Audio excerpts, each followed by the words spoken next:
Start recording, and here we are. Hello to anyone who's watching this on the YouTubes. Sorry, no one calls it the YouTubes. Only people who feel old. Anyway, you're watching a game that was arranged through the Gauntlet, which is a community on the internet that gets together, plays cool tabletop role-playing games online with very cool people. I suggest everyone who's watching this to check them out at gauntlet-rpg.com. You'll find a link down below. We do all sorts of cool stuff like blogs, forums. There is the monthly gaming zine called Codex, which collects supplements to existing games and original games in itself. There is also an extensive podcasting network. In fact, it just popped up on my podcatcher. There's a new episode of the Gauntlet podcast on talking about Brindlewood Bay, Oathbreakers, and a bunch of really cool solo RPGs, which definitely check that out. Robert Agus has some very cool recommendations. Solo and duet RPGs. Ooh, yes, solo and duet. I should, there's a really cool resource that he's put together. I'll put a link down below on the description. But the most important part of the Gauntlet, well, I'd say one of the very most important parts is the Hangouts calendar, through which, that's how we play games together. That's where all this has been arranged. This is session 3 of our run through Blades in the Dark by John Harper, a game about criminals, rogues, scoundrels trying to make a buck in an industrial fantasy city. But we are using Sean Nittner's Vigilantes playset, which reframes that from, instead of being, those hard-bitten criminal scoundrels trying to stab each other in the back and use those stabs as like stepping stones to a better future. No, we are do-gooders here. We're here to look out for those who can't look out for themselves. We're here to... Sorry, we're do-gooders stabbing criminals in the back. Yeah, exactly. For a better world. Yeah. Yeah. Look, look. Your character did it. There might be repercussions. Who knows? All right. So that's what we're playing here today. We're in session 3. We just came back from frankly a rambunctious score. Helping one of Char Hollow's citizens, but let's get together and kind of meet those folks who did that score. And I'm going to ask yourselves to introduce yourselves, pronouns, where people can find you on the internet. We'll keep characters for later. We'll do that in a minute once we get into the game proper. But for now, we'll just introduce yourselves and cool things about yourselves. So I'm gonna go by the order of the sheets in Roll20 from top to bottom. So Will, in our first session, perennially last. You are now perennially first. I think no, I don't. Can you move the sheets? I mean, I can. I don't know if you can. I can. I don't mind being first. It's okay. Fine. So I am playing. My name is Will. My pronouns are he, him. As are those of my character, Solomon Rains, mainly known in this game and to the people of Duskwall as Redcoat. Solomon is a blue coat by day and a vigilante named Redcoat by night. Cool. Or by, off the books, because this is Duskwall and there's not really day or night. So yeah, you get like tiny embers of the sun day and then pure night. Yeah, and I will ask more about Redcoat after we do some other stuff when we get into the game proper. Up next, Sabine, why don't you tell us about yourself? You're muted at the moment. I tried to find the button. I'm sorry. Hello, my name's Sabine. I use any pronoun. I am going to play Dr. Silas Ravenglass. He is a whisperer, an arcane adept in general. He likes ghosts. That's what you have to know about him, and he knows stuff about ghosts, and he knows a lot of stuff about ghosts. He's an academic, of course, and that's why he has a doctor title. So he's very convinced of his own abilities, not unreasonably so, or maybe it is unreasonably so. I don't know. We'll find out, I guess. We'll find out. Yeah. Well, I'm curious to find out what Dr. Ravenclaw has been up to while a fight has been happening in the streets. Up next, Jim, why don't you tell us about yourself? Hey, I am Jim Crocker. Folks that know me from outside the Gauntlet, where I play and run a whole lot of games, maybe know me because I've been a retailer of role-playing games for many years. You can see over my shoulder, I've got a bunch of my stock here, including boxes of a brand new game that I'm shipping out for somebody's Kickstarter as I am able to between, COVID-19 outbreaks and stuff like that. But I just wanted to take a moment out to say I was not actually scheduled to play today, but Leandro, because I'm not at the convention I was planning to be at, was nice enough to actually let me drop in today. So I just want to say thank you, and thank you to Leandro and to all of everybody I'm playing with for letting me jump in today, even though that means we've got 5. But thank you so much. If you want to find out what I'm doing online, I'm at Jim Likes Games on Twitter, and JimLikesGames.com is my website. Feel free to buy a few of these games to support me in between conventions, whenever the next one may happen to be.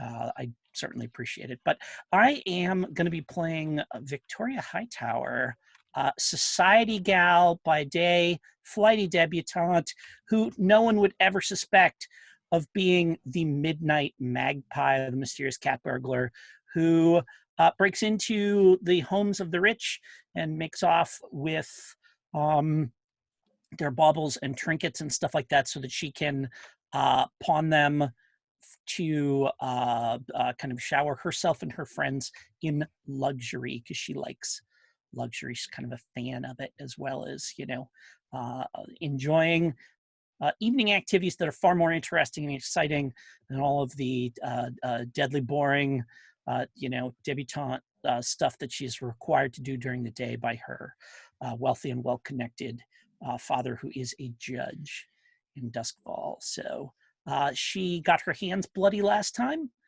She got her suit wet and her hands bloody. And so we'll see whether that comes back to bite her in the ass. I'm sure she'll be fine. No one saw her do it or anything like that. So it's going to, that's as long as she stays stealthy, which is like what she likes to do, everything will work out. Because like I said, who would ever suspect me of being, the deadly midnight magpie?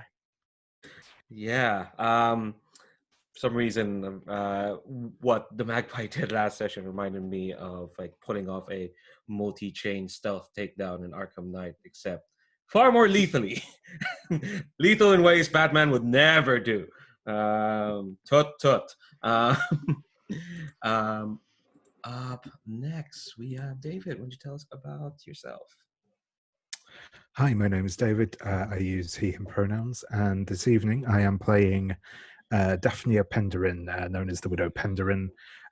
She is a matronly lady of advancing years who runs a boarding house for young ladies in Char Hollow. She is a town gossip, general sort of pillar of the community type. She's quite short, quite stocky, but strong with it. Used to work as a market porter down at the fish market. She is as I said, well connected. Knows a lot of people about town. Always seems to have a scheme going on. She is in the Spider playbook in Blade's terms. And last time, she sort of took on the initial commission for the job we did about rescuing a young, rescuing a not so young man, but a man from captured by a rival gang. She mostly operated by doing lots of deals with various people, passing on information and making sure that the right people were in the right place at the right time. Yeah, she did a fantastic job of that last time. And you can see more of her machinations.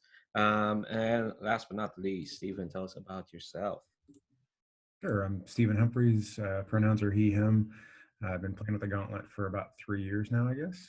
And tonight I'll be playing Basil Tambling, who's better known as Slider. Slider was formerly a corporal in the 42nd Arbalestier Light, the Blessed Bastards, and has recently made his way out of the military and is trying to make it in the civilian world using the marksmanship skills that he acquired while he was in the service. So mechanically, he's a hound. Hell yeah.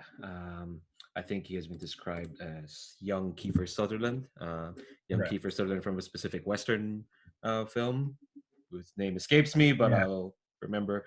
I think if I just put Kiefer Sutherland in my search engine, it'll bring that up. Anyway, I'll Well, stop. I wouldn't. Yeah, he's a Young Guns Kiefer Sutherland type, except he's whereas if you've watched the movie Young Guns Kiefer Sutherland, Doc is sort of a um, failed academic type or a wandering poet type. Slider is more of an aimless slacker type who just happens to be very good at what he does, but doesn't really have a lot of direction in his life. So a little bit more of a lackadaisical figure than Doc was. Well, yeah, we saw a bit of that. Hopefully, we'll see more. Before we jump into the game proper, I do want to talk about the safety tools that we're using for tonight. I remind folks in the handouts section of the Roll20, the game that we're using, we do have lines and veils. Lines are things that won't be crossed, just won't show up in fiction at all. It's off the table. Veils are things that can happen in fiction, but we're not gonna concentrate on it, like gets a sentence or two, or it happens off screen, or we just fast forward over it because we don't want to put that on the screen too much. It's a living document, so if folks want to update if there with more things like they've thought of in between now and then, or even in the middle of the game, feel free to update that and ping the chat to say it's been updated. I'll try to keep watch of that during breaks. We're also using the X card for this session. Basically, what that means is we do fall into a scene where folks feel uncomfortable for any reason. Any reason is perfectly fine. In fact, you don't even have to explain what the reason is, and no one gets to ask what the reason is. And it could be anything. It could be say a name or a detail of the scene, like where it's set or what's happening in the scene, or even just the tone, or even the entire scene itself. People can say they want to X card that, or use the X card either on our chat or on the video, or just say it out loud if you want to make the X symbol. I might ask some questions on what's being X carded, but no one gets to question if the card is played. If it's played, we'll all respect that. We'll roll back and try something else. And finally, we have an open door policy, which means for everyone here on the table, if folks need to step away for any reason, and again, any reason is perfectly fine, whether there's an emergency you need to take care of, or you're not feeling up for the game and you need to step away and get some rest, or if you have to take care of, you need a 5-minute break or even a 10-minute break, you can say you want to pause the game, and we'll pause at any point. That open table policy extends to myself as well, and if I do step away, usually I'll try to say exactly when I come back, but if I don't come back after a long time, I usually say 5 minutes or so. If I don't come back after that long time, feel free to step away yourselves. I'll try to message yourselves on why I've been delayed and whatnot, but don't feel that you have to stick around for longer than what I said if I'm caught up with something else. All right, so last session was a lot. I think Sabine will put up a pretty, I think it captures pretty much the most of what happened last week in the recap. A local woman named Ramira asked the group, and we decided that the way people in Char Hollow summon your group, which should have thought of the name. We'll get to that in a minute. How they summon is they ring a bell 13 times, and your ghost butler Soren will just summon you and say, "Hey, some folks need help." And yeah, this woman Ramira is a missing brother in the not her missing son. It is son in the Vigilantes spaceship. I changed it to brother. Her missing kind of wannabe snuff peddler Arco. And it got into a 4-way fight. Redcoat got into a fight with the Foghound's second command, whose name is Bear. He wears a bear skin. He's big, therefore bear. Slider and Magpie took care of the crows, and by me took care, I mean, Jesus Christ, just really took care of them all. Yeah, a crit is really good. It's so good. Yeah, all of them. Ugh. And the Widow Pendrin somehow, like, yeah, just kind of with just standing outside the hideout, kind of like finagled it so that everyone gets away scot-free and got help from the Lamp Blacks. It's all really good. So while that four-way fight is happening, before we get into like payoff, because I kind of calculated all that, I'll just tell you all how we get payoffs for good downtime. I want to know what Dr. Ravenglass was up to, what he's been doing. I think he might have been following up some other leads, maybe, that he has gotten from the ghost community that have. I mean, there were 4 people taking care of this missing person, but I guess there are several ghosts that have gone missing and shouldn't have, and that was what he was looking into. Ooh, yeah. Right, One of these. Oh, sorry. Go ahead. Yeah, go ahead. Oh, I was gonna say one of the rumors, because I asked for rumors last week. One of the rumors that people have been going missing completely and utterly, and I think we can add ghosts to that as well. Also, there's a giant butcher walking around Char Hollow. Watch out for that. The butcher of Char Hollow. Yeah, So yes, but really, giant butchers are not my concern. These ghosts. are. I mean, giant butcher. That's nice. Like he can go kill a cow or something. I mean, that's what butchers are for. They should be big. I mean, if you have a cow and a small butcher, I don't know. I wouldn't trust that. Yeah, I don't know if there's cows in Duskwall. Hence why this butcher is noteworthy. Okay, so yeah, well, I guess while Dr. Ravenglass has been looking that up, let's do payoff. It's because I do want to get this on the screen so that folks who might not know how this works can see how this works. After a score, the PCs take stock of rewards, income from the operation. For Vigilantes, though, the standard payoff is inverted. Your primary reward is rep, though coin is still acquired. The crew earns 1 coin per tier of the target. That's it. And the Foghound's tier is 1, so you got 1 coin. And I've already put it in your sheet. So there should be just 2 coins there. If I see 3, I'd be like, well, I can't really do much except wag my finger. Don't want me to do that. That's weird. I think I'm the youngest in this group, so that'd be extra weird.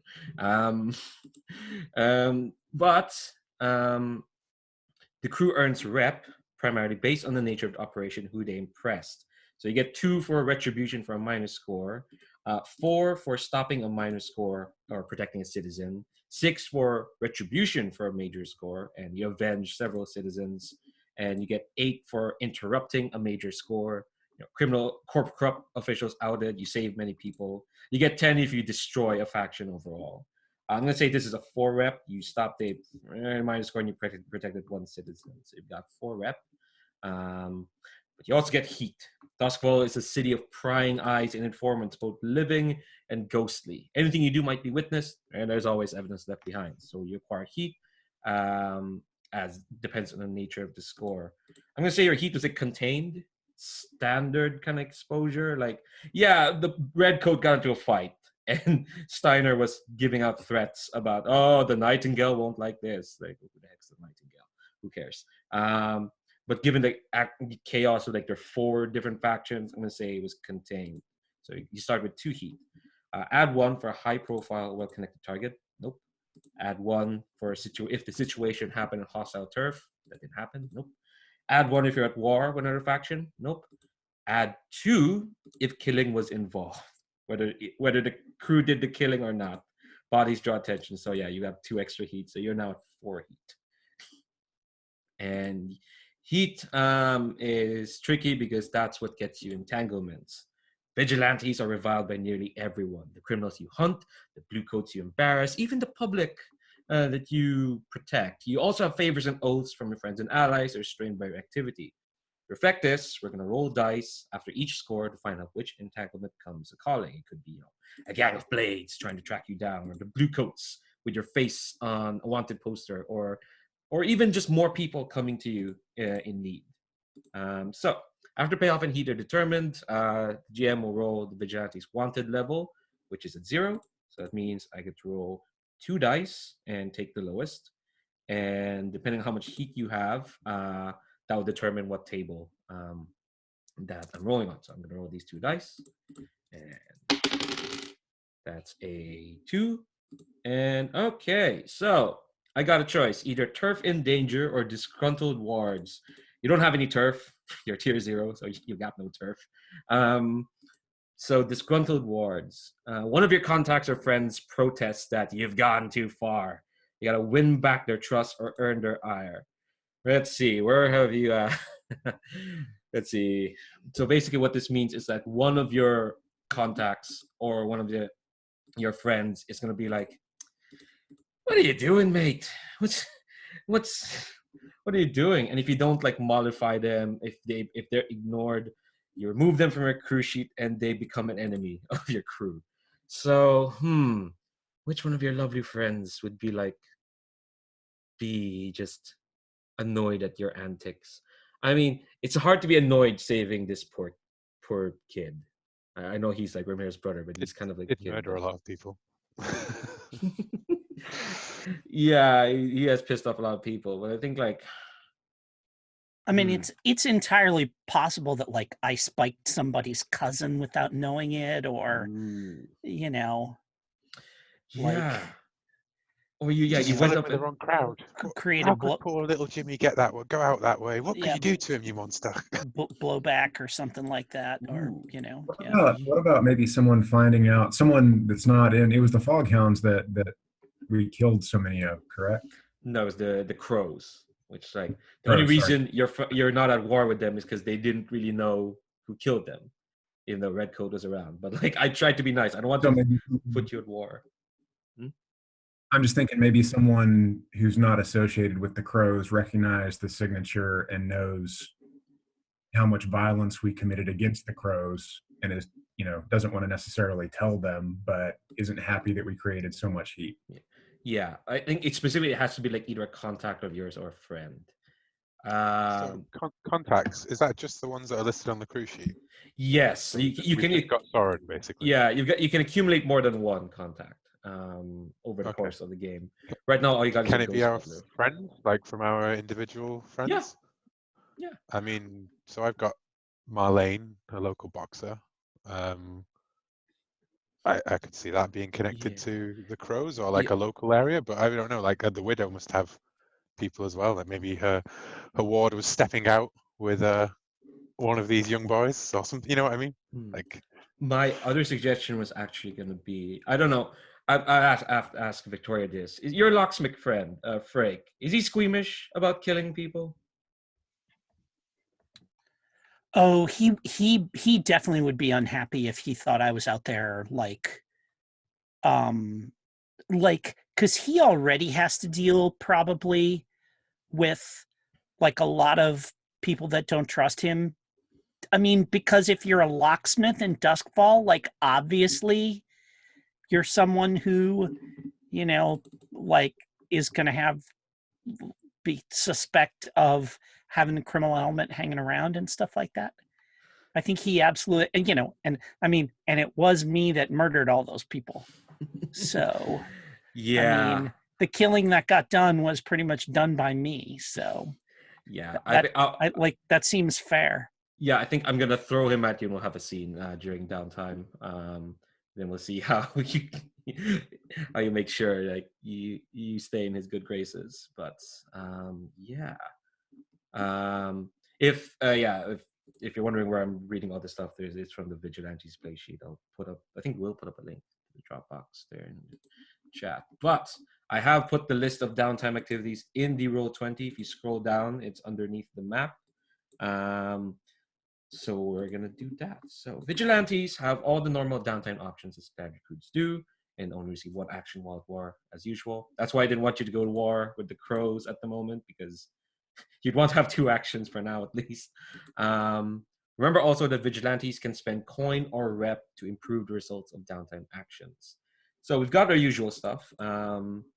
We've got, indulge your vice, particularly your obligation, by spending time and coin on the people you pledge to aid. That's for reducing stress. Recover from harm by stealing yourself for that work that must be done, often atop tall towers in the night. Thanks, Sean. You can work on a long-term project to, bolster your neighborhood's economy with business, provide housing, etc. Basically, long-term projects. It's basically ways to break the game,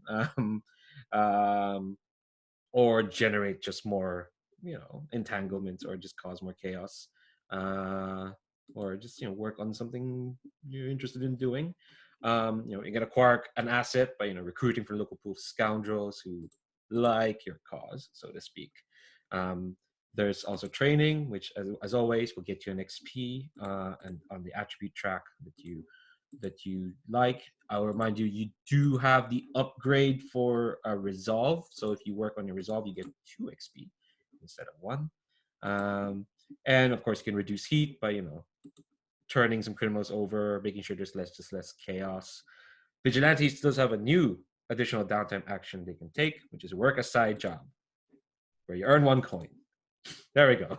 There's a way to get some coin. If you don't fancy taking on, I don't know, tier 4 targets, so you can get 4 coin if you survive the score. If anyone has questions on on elaborations on what the downtime actions do, like if you want some clarifications, feel free to do so. But each of you have 2 actions. And if you don't have ideas, training is always a good thing to do. I felt. XP, can't say no to that. So I'll give you all a minute or 2 to think about what you want to do for your downtime. Meantime, I'm gonna look up the page for. Will wrote in the chat that there was the question, what's special about the snuff, and somebody said something about some weird stuff, and I remember that I have a study ability, and also I have some sort of chemical interests, so maybe I might do that as a long-term project to find out what is so special about the snuff. Nobody minds or wants to do that, because then Dr. Ravenglass will swoop in, take some of the snuff, and go and do bubbly things with these weird glass. What are they called? Beakers. Beakers, right, with glass beakers and bubbly green stuff. Yeah, let's have a little bit of the bubbly. Anyway, well, I'm quoting Chris Jericho on this. Anyway, yeah, absolutely, it could be a long-term project. yes. All right, let me reread how long-term project. When you work on a long-term project, either a brand new one or already existing one, you describe what the character does to advance the project clock. The GM will tell you how long the project is. I'm gonna say this is actually a 4-step, because you've got quite a few leads especially from what their friends have kind of like figured out. Basically, the snuff. There's something weird and supernatural about it, for sure. Because one of the rumors is that we come up is a new brand of snuff, riots of tobacconists, craze of snuff, legal vice but high demand in the black market. And there's gonna be some. I think it's up your alley, so it's gonna be 4 steps. So, what do we see Dr. Ravenglass doing, researching this stuff? Just the beakers. First of all, it's the beakers and just bubbling some stuff, doing some basic tests. And one of these tests, of course, will involve us self-test, I guess. I mean, how would you actually know what this thing does to people if you haven't tried it? Right? I mean, that is basically what you do as a scientist. Nothing bad about it. Yeah. Oh, if you go to your character sheet, if you scroll down and go to underneath what it says planning and load, you see a segment for clocks. You can put in the your project clock there. It's a 4-step clock. Okay. And it needs a name. Studying the snuff.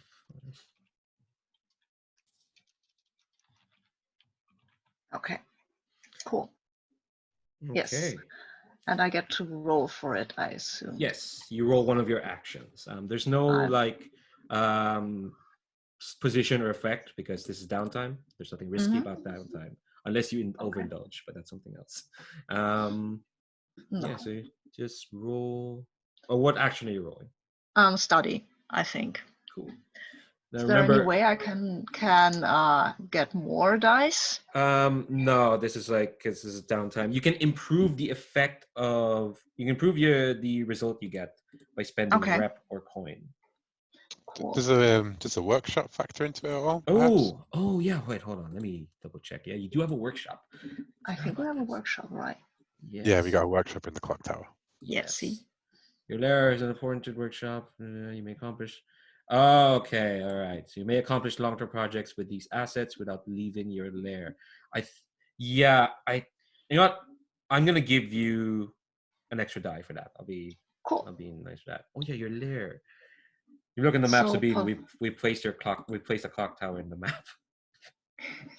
I think I saw it. We did that last time. When I was here, I think there was the clock tower, or did you do it last time when I was? We put an actual icon last week. Ooh, cool. Position is risky, I guess. No, it's downtime. There's no risk, so you can put in whatever, and we'll consider controlled. It Okay. Yeah. And effect standard. Yeah, like again, and I get position a bonus effect doesn't. Yeah, add one, and let's see how you do. Ooh, you got a 6. Wait. Do I? Yeah. One. Why do I have 3 dice? Yeah, why do you have 3 dice? I don't know. I just clicked on study. I have 1 point of study. Is this one of the games where you automatically get 1 die for attempting stuff? No. Hold on. Let me roll something. That's weird. When did that happen? Yeah. Why do you have 3 dice? Is it factoring in the workshop or? No, because we're rolling it as an action roll. No. Oh, that's weird. It thinks I'm so very good. It has to. It thinks you're really good. Instead, why don't we do a fortune? Oh, yeah. Sorry, your sheet moved there a bit. Why don't we do a fortune roll instead? One special ability, and that wouldn't help me. So yeah, let's do a fortune roll instead. If you look under Strange Friends, you see the button for roll fortune, and say it's 2 dice. Okay. Why is coming up 2? Oh, that's 3 dice. It's gonna be weird. Oh wow. Okay. You still get a 6. Yeah. So you mark 3 segments with a 6. Okay. So cool. So we said it's supernatural, kind of this snuff. Why don't you tell me what you found out? It's a 6, so I'll give you the leeway to tell us. Okay, so what I find out is that it is obviously supernatural, that it will trigger in you certain perceptions that you usually wouldn't have, mostly of the arcane realms and the ties that bind the ghosts to Doskvol and things like that. It is very interesting, and I think I need more of this actually, because it is really interesting.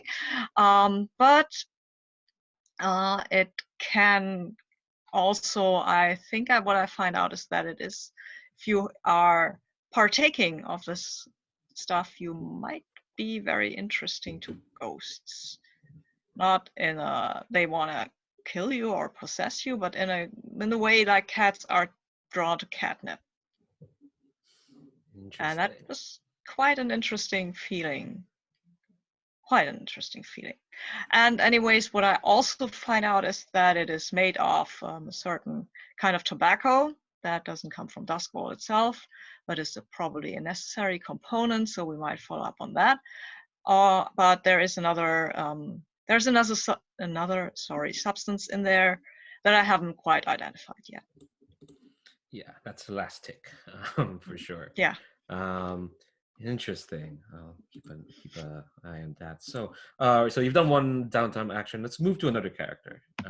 See what they're doing in their downtime. Like in your downtime, you're still like working. That's what Dr. Ravenglass does. He's got priorities. Who has an idea of what they want to do for one of their downtime actions? Ooh, yeah, Will, yeah. I did see. Yeah, sure, I can do it. Yeah. Which one do you want to do? I will do Indulge My Vice. Ooh, so what does Solomon Range do when he wants to like relieve some stress? Well, I would like to roll my the luxury accolades of Duskcrier. And I think that it's not so much what Solomon doing as kind of like how is this going down in the press, you know? Like so what do I roll for Indulge There Vice? is a button. Yes, I for your see it. stress, yeah. And I get no bonus dice because I only have a 1 in the relevant.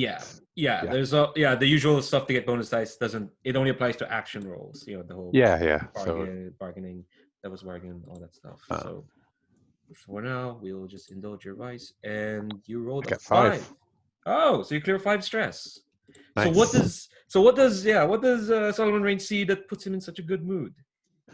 I mean, I think it's Twilight Patrol pushes out snuff peddlers in bold things, and an artist's rendition of like Redcoat smacking someone basically across the face. Smacking bear, maybe. Yeah, smacking bear. Yeah, and it's like notorious black market peddlers. The foghounds were like taken out of action last night by the Twilight Patrol. Like the Twilight Patrol didn't just take on 1 gang, but 3. Well, technically, you're allied with another gang, but they red top still. Can't believe everything you read, right? I've actually put down the name of your gang, Twilight Patrol. There we go, the crew sheet. I can't place that. Yeah, so we'll leave Solomon Reigns taking that news clipping. It's just like, yeah, another one to add to the wall. I imagine your clock tower lair probably has like a wall of like news clippings, hence your friends with the ink rakes. Also, you're now at -1 with the foghounds. That makes sense. All right. So what about Daphnia or Victoria or Basil? I am definitely going to train. So if anybody else wanted to take the training action as well and do some kind of little like sparring or like workout montage or something like that with them, I would, that would be cool. Ooh. Who else was thinking of training?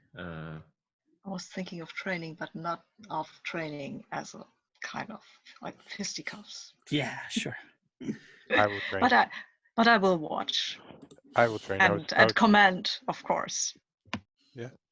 I will train if you want a training partner, Jim. I was Yes, going to take reduce heat, but I'm not like Please. 100% on that. So yeah. Absolutely, yeah. Cool. Do you want a short moment between the two of yourselves, like a short scene? Like yeah, like I think that the like this is one of those like I am laughing, and this may be like after Redcoat walks back in, like with like bloody knuckles and flushed cheeks, looking like he's feeling pretty good about what just happened. And I raise an eyebrow and I say, I am certain that none of us want to know what the other person that was involved in whatever you were just doing looks like right now. Well, he doesn't look pretty. That's all I can say. And I say, and I kind of like, I like kip up out of the chaise lounge that I'm kind of, splayed across, and I walk over and I like literally do that thing where I reach out and like squeeze a bicep. And I kind of hold my hand on my chin and I say, strong, but I don't know. I don't think you're fast enough. Fast enough to dodge a bullet last night.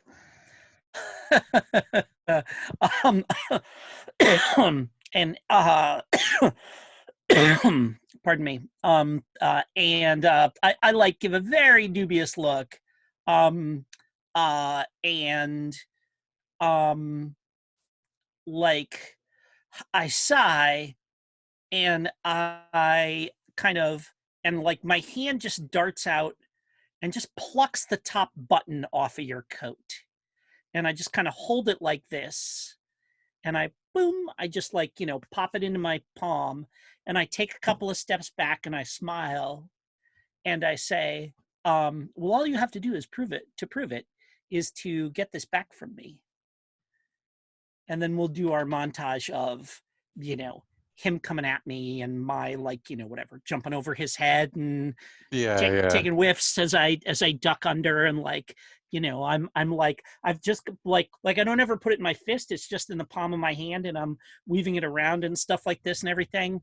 And I think like the point at which I laugh and do a flip over. Do you like I think this is going to end in something like a I'm not as clever as I think I am sort of moment. What's your how do you think you would come at her with something unexpected that gets the button back? I think you're completely running rings around Redcoat. He's coming close, but you're just completely in control, darting out of the way and everything, and then you flip back onto a table and you're like, all cocky and everything. And I just smile and then kick out one of the legs and send you flying. Yes, yeah, that's totally perfect. Yes, yeah, and I land there and I just hold it up like, okay, you got me there. I think that's a perfect ending to that. Yeah, that's awesome. Cool. Yeah. So I will add 1 XP. To which one, if you don't mind me asking? Prowess. This was we were. And what about yourself, Redcoat? Messing around with that. Prowess as well. Solomon? Yeah. Prowess as well, for sure. Oh yeah. I need to get that skirmish up even higher. Shame, yeah, you can't get that 4th dot unless you get the crew upgrade. Maybe we'll get that someday. All right, so Daphnia or Basil, what are you doing for downtime action? I think that Daphnia is going to try and reduce the crew's heat, and I think that she's basically going to do this by just again, I think we get kind of like one of those extended montages where she's just talking with the woman at the baker's and talking to the greengrocer about this story in the paper the other day about the Twilight Patrol, and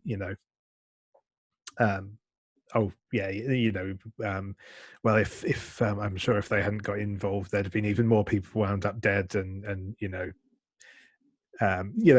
generally just like swaying public opinion in our favor. Hell yeah, you probably get actually no, I'm not gonna call it until you make the roll. So that's fair. Yeah, so to reduce heat, you say what you do and you make an action roll. Maybe you consort with a friend, maybe you command the fear of the local citizens. What is Daphnia rolling for this? Not to be a one-trick pony, but I think it's going to be consort. You played your strengths. That's perfectly fine. Exactly. Yeah. So same deal. If you want to just make a fortune roll, so we don't have to go with the position. Oh, I'm already partway through the roll now. So, but I'll. Okay, no worries. Oh, there it is. Oh, you rolled a 6. Jesus, it keeps happening. Yeah. And anytime I run a Forge in the Dark, and David and Sabine can attest this because they've played in other stuff I've jammed. Always rolling the 6s. What's up with that? All right, so in the 6, you're going to reduce 3 heat. So you're now down to 1, which is fab. So I think the citizens of Char Hollow are they're nodding almost grateful, oh yeah, it would have been far worse without the Twilight Patrol. They got that situation all buttoned up.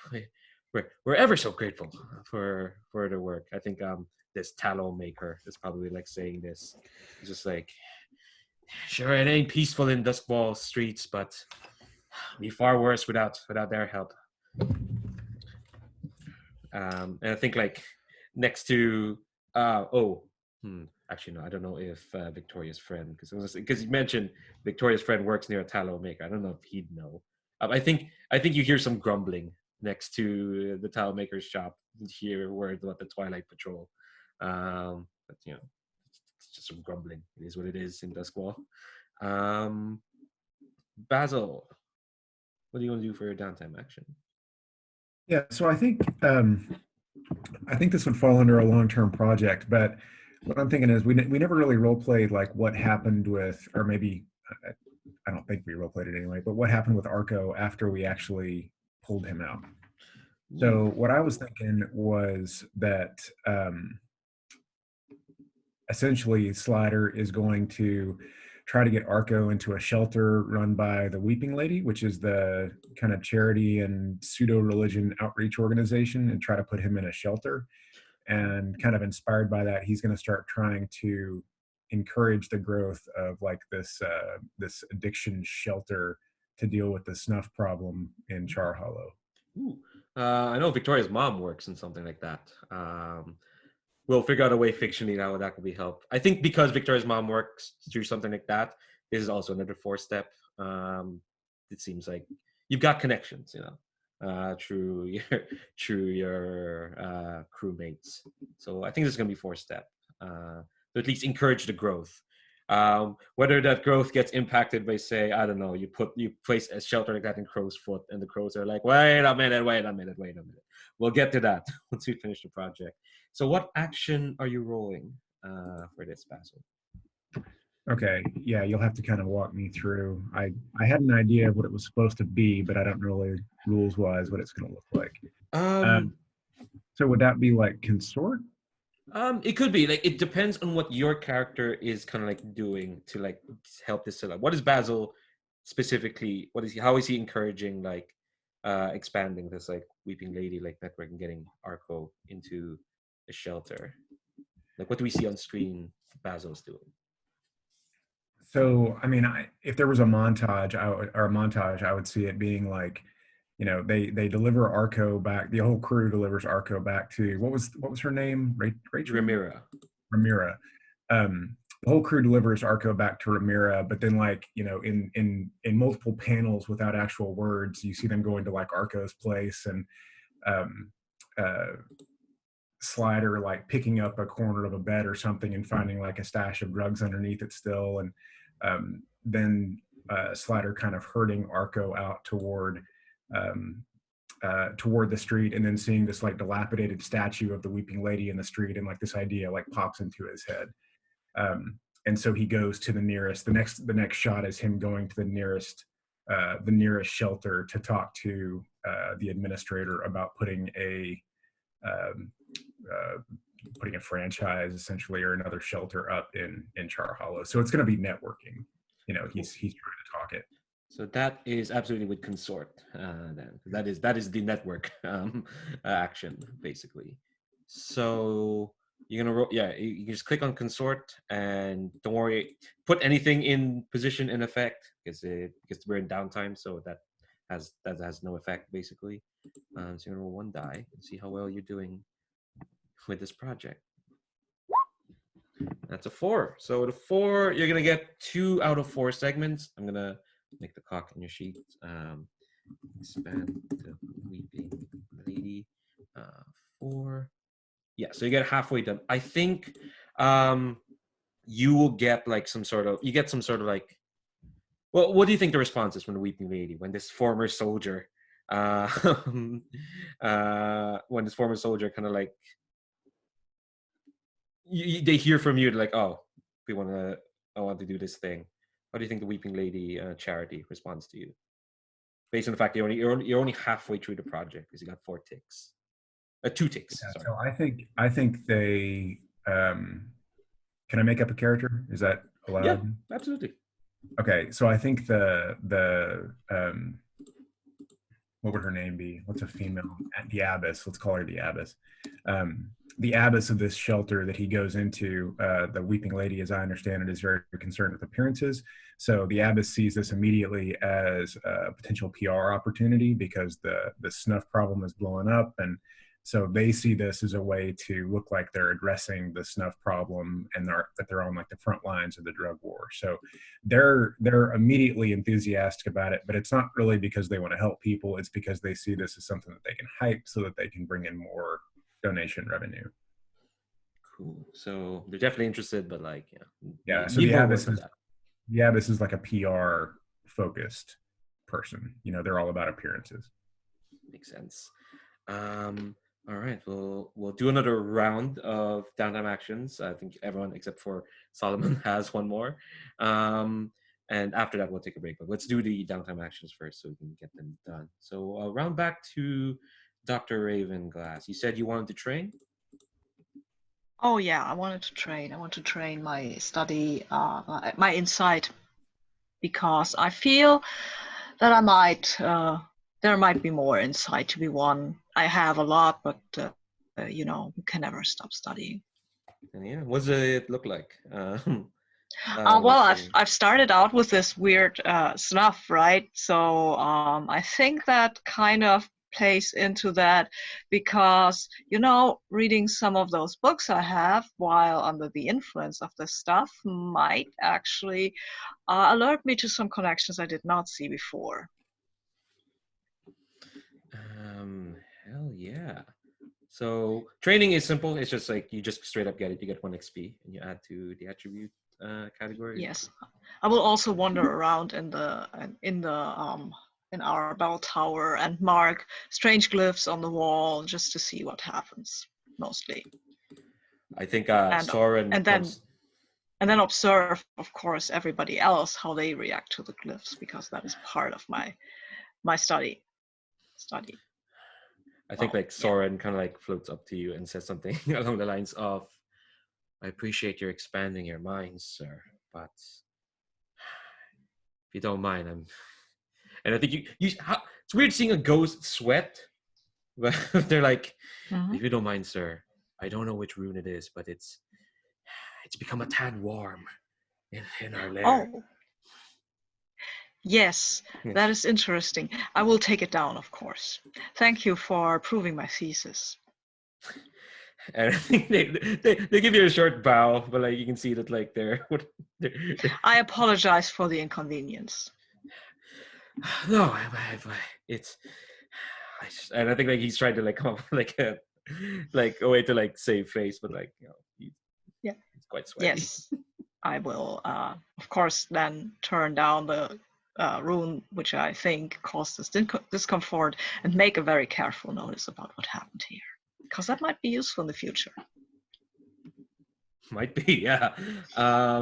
All right, so that's you done. Who else has a downtime action? I think Victoria, and Daphnia and Basil. You can do a downtime. You can do the same downtime action like twice. So if you want to like work on a project again, you can absolutely do that. If you want to train again, you can absolutely do that. But yeah, Victoria.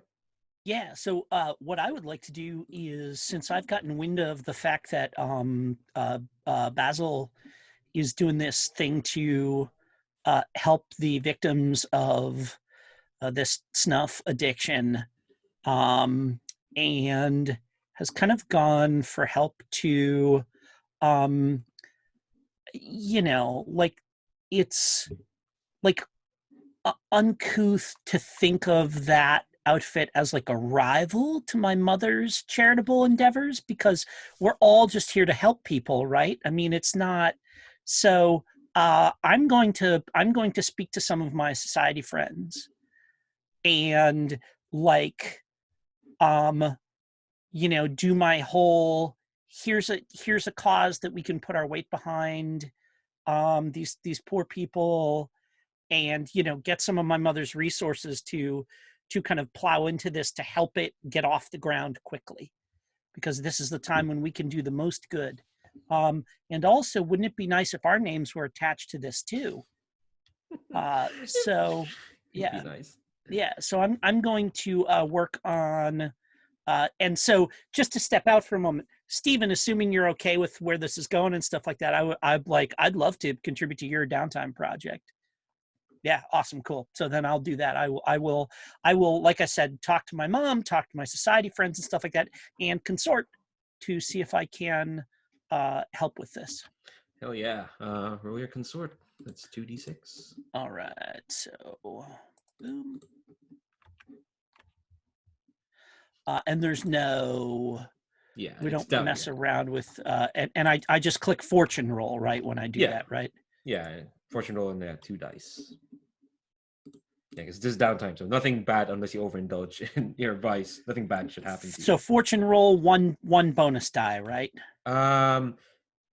Because that will roll 2 dice. A fortune roll normally rolls a single die, right? Oh, I think so. Yeah. Oh wait, nope. That what I think it rolled 2, and yeah, another one. But let's take the first 2. Sure. I'll yeah, take 'cause the 6. Yeah, take the 6. Absolutely. So that clock fills up. So why don't you and Steven like collaborate on what this looks like when you like expand the Weeping Lady's work? So, Stephen, that's your project. I'll let you describe what's going on as long as my mother is there at the ribbon cutting. Okay, no, that makes total sense. I honestly think that Slider is in large part kind of oblivious to all these political machinations that are kind of happening way up above his level. Like he's somewhat naive enough to believe that everyone just cares about like taking care of the kids and all this stuff. So this is happening above his level. But I think I'm trying to think what a good building would be. I think maybe they've like renovated a tenement, like an old like beaten down slum kind of thing, and they've just bought it up for dirt cheap prices because they've leveraged the fact that they're making this charity. They've bought it for like dirt cheap prices, fixed it up, really fixed the facade up to make it look nice. And then, like you said, they've got this big ribbon cutting ceremony planned, so all the powers that be can get their faces on. Excellent. Yeah.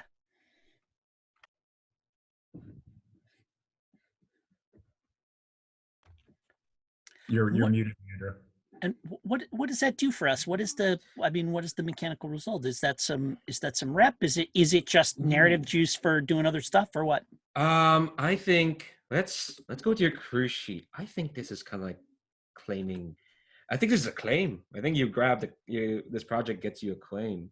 If you go to your cruise sheet, yes, some territory. So I think let's see. We have to go from like from your lair. Let's see. Do you think this is turf or publicity? Like, do you think creating this building this gets you more space, or does it get the Twilight Patrol or your group more publicity? I think the way we've pitched it, it sounds like publicity to me. Yeah. Does that sound good to you? Yeah. Yeah. Is that good for everyone? Because like this affects everyone. These claims. Does the crew know Victoria? Does the crew know both of her personalities? Do they know who she really is? Oh yeah, I like with you guys. I make no like my secret identity basically only goes one way, if that makes sense.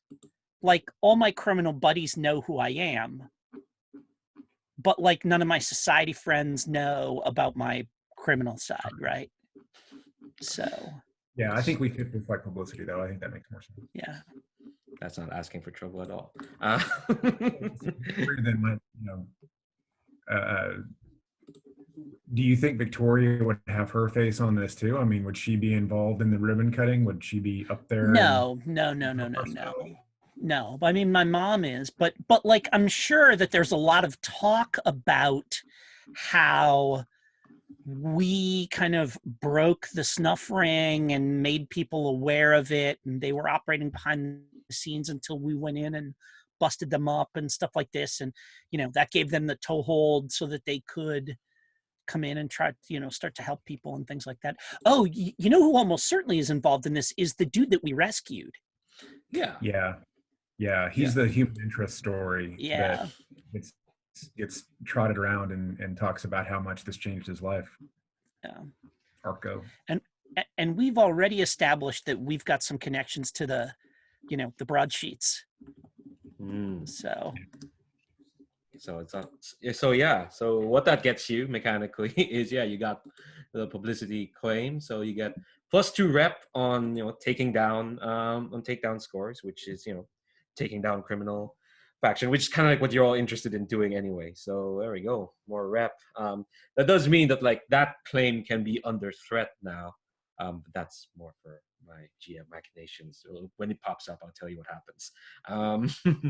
All right, so we got 2 more downtime actions, one for Daphnia and one for Basil. We'll do that, and then we'll take a break, and then we'll get into what your next score is going to be. I've got an idea based on what's happened. But yeah, Daphnia or Basil, what's your last downtime action going to be? I think that I'm going to reduce stress. And because I spent quite a lot of time hanging around bars last time, I think I'm going to do so by spending a bit of time at my boarding house, chatting with the girls, like cooking a big dinner, all that sort of thing. Makes sense. So yeah, roll indulge vice and see how that works out for you. That's just a single dice, isn't it? Yeah, there's a button above trauma. You see that? It just says indulge Oh yeah, vice. so there is. Again, shout outs to Jacob. Wish I could pronounce your surname. I'll figure it out between now and then. Who made these Blades in the Dark sheets? They're really good. So you clear 4 stress. Oh no, sorry, of course. Because sorry, I was confused myself because it's your lowest. Blah. Yeah, but when you say But- lowest, all the dots behind the line, you were good Yeah. at min maxing, and all your lowest is a 2. Indeed. Yeah. So yeah, what does it look like? You cleared 4 stress. You're down to 1 stress. So how are the girls? How are your girls? I think mostly well. I think one of them has recently. I think Wilma has recently had her heart broken by the butcher's boy. And so I think there's a bit of like tearful consoling over a glass of sherry one evening. But other than that, I think things are going fairly okay with the girls at the minute. Yeah, everything's coming up. Daphnia, apparently, she's doing quite well. And last but not the least, Basil, what would be your last downtime action?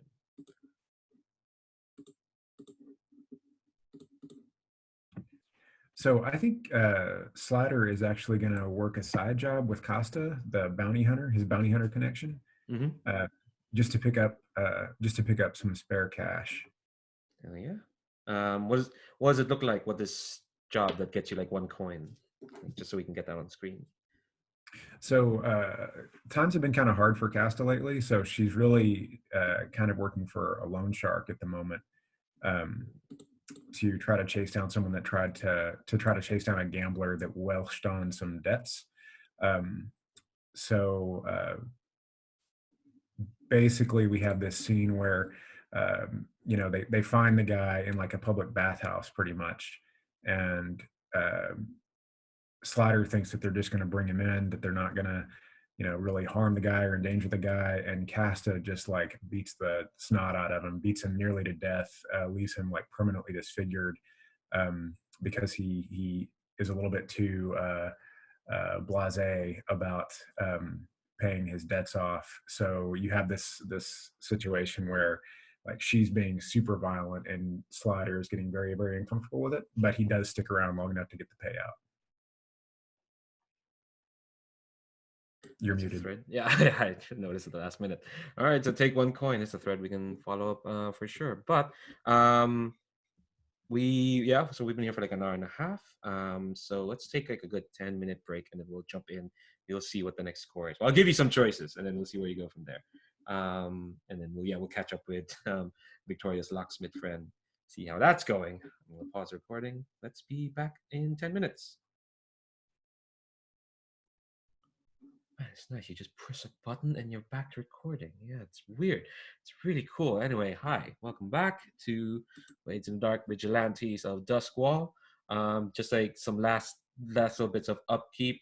Part of getting a claim in Vigilantes means adding that claim's contact to your list of friends. So along with your ghost butler, you now have the abbess from the Weeping Lady shelter as a contact. I put her in your crew sheet. That's where you get like if you have friends who, if you hit that entanglement, that's kind of like where it could be a crew contact or it could be like a friend of yours gets upset. We'll get to Frick in a moment. I do want to spring the score on you for now. So I guess my question is like, who would Arco talk to in your crew to like get your attention for something? I know there's like the bell stuff, but like I think given what we kind of established, you just say you saved him, you've put him in this Weeping Lady shelter. I want to say kind of probably Basil, since Basil is the one who put that interest, who was really interested in making sure he was all right. Is that okay with you, Stephen? It is. I'm happy to do it. I think the one who really seems motherly to me is actually the widow, but it's kind of up to you, David. What do you think?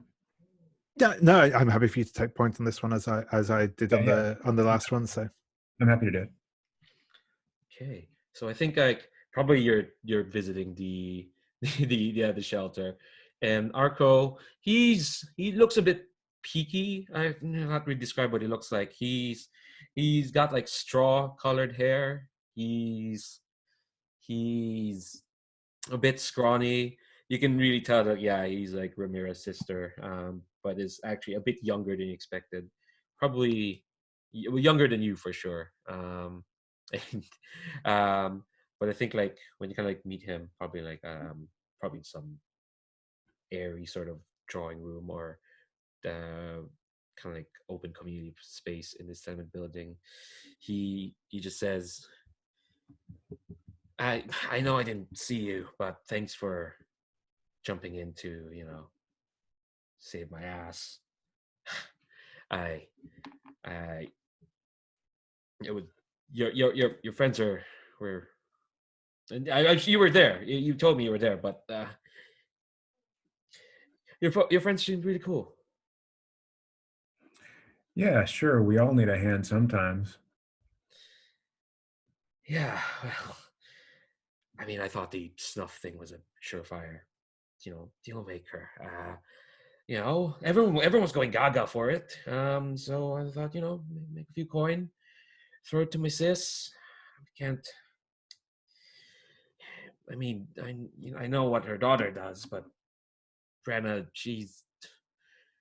it's risky. It's risky work working in a gang, right? I mean, snuff seemed reliable at the time. Kind of like tapping his fingers a bit on the table. It's like, This is your sister? sorry, say that again. He's saying this is his sister. If that's Ramira's daughter, you said.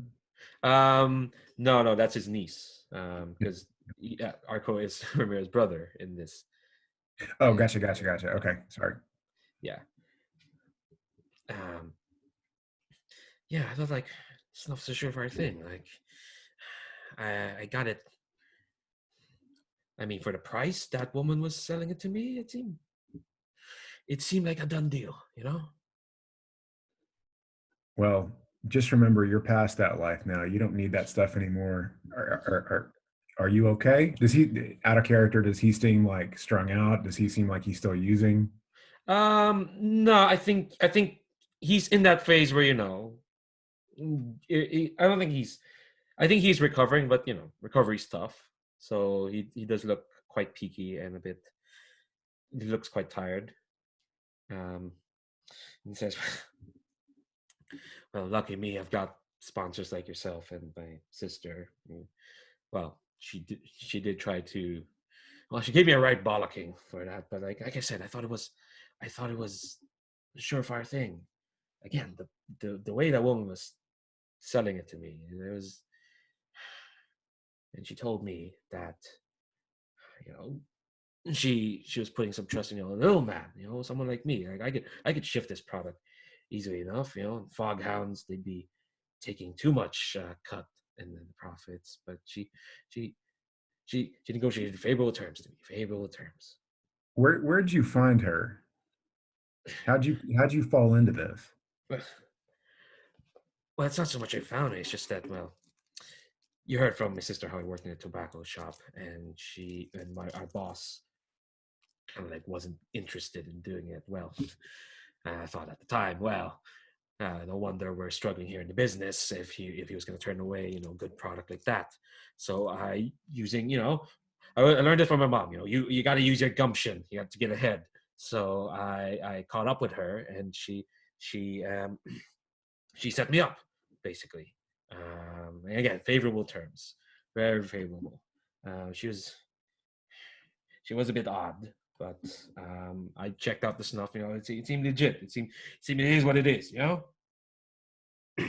Sure, but you got to keep in mind, I understand how the hustle works on the streets, but you're not in that world anymore. You need to think about where you are now and what's in front of you. I'll go take care of this person that you keep talking about. I'll look into him myself. I don't want this to happen to anybody else. You just focus on where you're at. I think like his eyes kind of like dart away. Look away, kind of like look behind you, like past your shoulder, and he has this distant look, and he says like, "Oh, okay, I know. That's why I'm here, Basil. Your friends have been very very supportive. Sure. And what we don't want to have happen is for anyone else to get into this situation that you just found yourself in. I know. You, when you say you want to take care of this woman, how's that gonna be like? When you say take care, You just let us worry about that. This isn't your problem anymore. Okay. Can you give me more information? Any kind of description, anything else you remember about her would be helpful, though. Give me a second. Let me look at this book. All right, cool. Like, it gives me adjectives about the personality, not what they look like. And I think like he kind of looks around, and again, he still looks really nervous. Like he's wound up, and says, "Well, she said her name was Rosalind. She seemed like she seemed very high and mighty. She's got airs about her, even though she says like, she's working to move this stuff. I can tell you where she was moving this stuff. It's there's this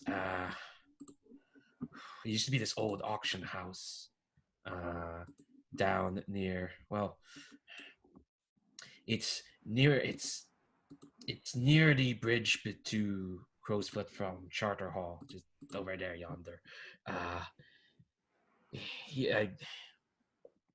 I'd meet up at certain times, knock on the door, and she'd give me the goods,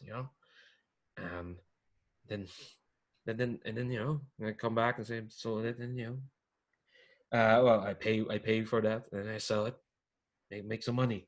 I thought I could kick back that coin to my sis, and all right. No, you said I shouldn't ask how you could take care of Sure. that. You have the best of intentions, and we'll make sure your sister's all right as well. I'll check on her as soon as I leave. Okay. You don't think about this anymore. We got this now. And with that, Slider's going to stop interfering with this guy. He doesn't really want to make Arco keep like going through all this material more than he has to. Yeah. I think there's one last. I think as you stand up, he kind of like he sighs and says, "Okay, I can do this. And he kind of like puts his hands down gently on the table and says, "Basil, I've got a really important thing. I've got to know. Your friend Victoria, is she seeing anyone?" Slider just sort of like gives him a smile over his shoulder and then walks out. Okay. Sure.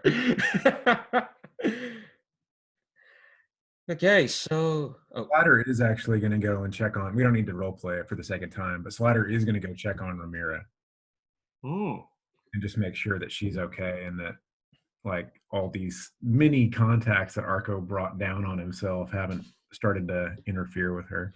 No, although what you check is like Ramira seems to have guests at her like apartment building quite a bit, and you recognize them as like members of the Lampblacks, Brenna's crew. So right now she seems fine. I think she's more put out that like Brenna and her daughter is like fussing as well, being like, all right, no, we brought some heat on us. Arco brought some heat, you can't like stick around too much. And Ramira's a bit cross about that, but she realizes that Arco did kind of bring this on them a bit. So she's okay. Yeah, then Slider will just do like a walk by and see if everything is okay, but he's not going to try to bring any more heat on her himself. So okay, cool. Yeah, framing blades as helping people. It's nice. It's refreshing. Sorry, just take a drink. Okay, so I assume you'll pass this like information to the crew, and the crew kind of like knows. All right, this is where the snuff is being is kind of being pushed out. It's run by this woman named Rosalind, high and mighty with heirs, apparently. So I'm gonna go around again. We'll do the usual like gather information, and so because you weren't here, so being basically like you frame a scene of what you're doing to like help out with the score, to like or at least to prepare for the score, like what information you're gathering, and how you're doing it. And all right, it won't be as I assume that everybody knows what I found about the snuff in my studies, right? That it attracts ghosts, and that is, I think it's Eruvian tobacco. It's pretty rare, so. yeah. I mean, And if you don't want to share that, that's fine. But like, I assume you share. I absolutely want to share that I found something out, and people have to understand that I found this out. Did you sit them down in the lair and just like, how long did it take for you to share? No, I did not do a kind of a lecture or anything. It was more like I was pretty excited when I found something out, and I found the nearest person and went at them and told them a lot of esoteric terminology, but when it boils down, I can dump it down and tell you what it means. So hell yeah. So yeah, I think everyone knows that. Yeah, your snuff is like, yeah, it attracts ghosts and lets you see like supernatural stuff. That's probably why like Arco is a bit like peaky. oh, I like the name that Will wrote in the chat, Demon Weed. Demon Weed. Yeah. I know, Steven, you like demons. So anyway, reference to our game. All right. So sorry, I just remembered. All right. What are you doing to like gather info and about this? And again, depending on how you frame it, there could be some risk, or it could be just like a simple fortune roll. Like and don't worry, I won't try to make it as protracted as last time. We did spend quite a bit gathering info. Unless like you would just want to jump into it. You know the place. Get in there, stop this business. Go ahead. I think I'm going to try and find out a bit more about this Rosalind character.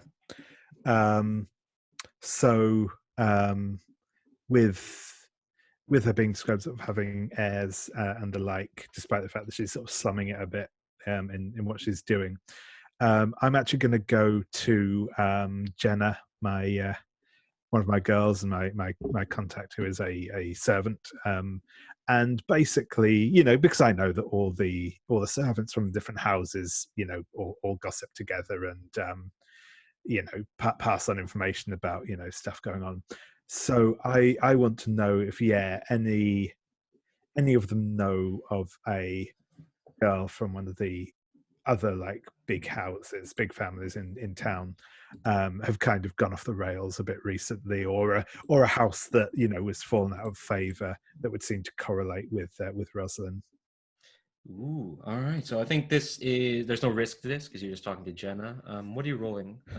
Yeah, once again, I think I'm going to go with the old consort here. I will roll some other things at some point, but hey, look, you're Miriam Margoyle's crime boss, no, vigilante lady, consorting and getting your web to do stuff for you. That's it. Yeah, there's no harm in rolling that. Like exactly.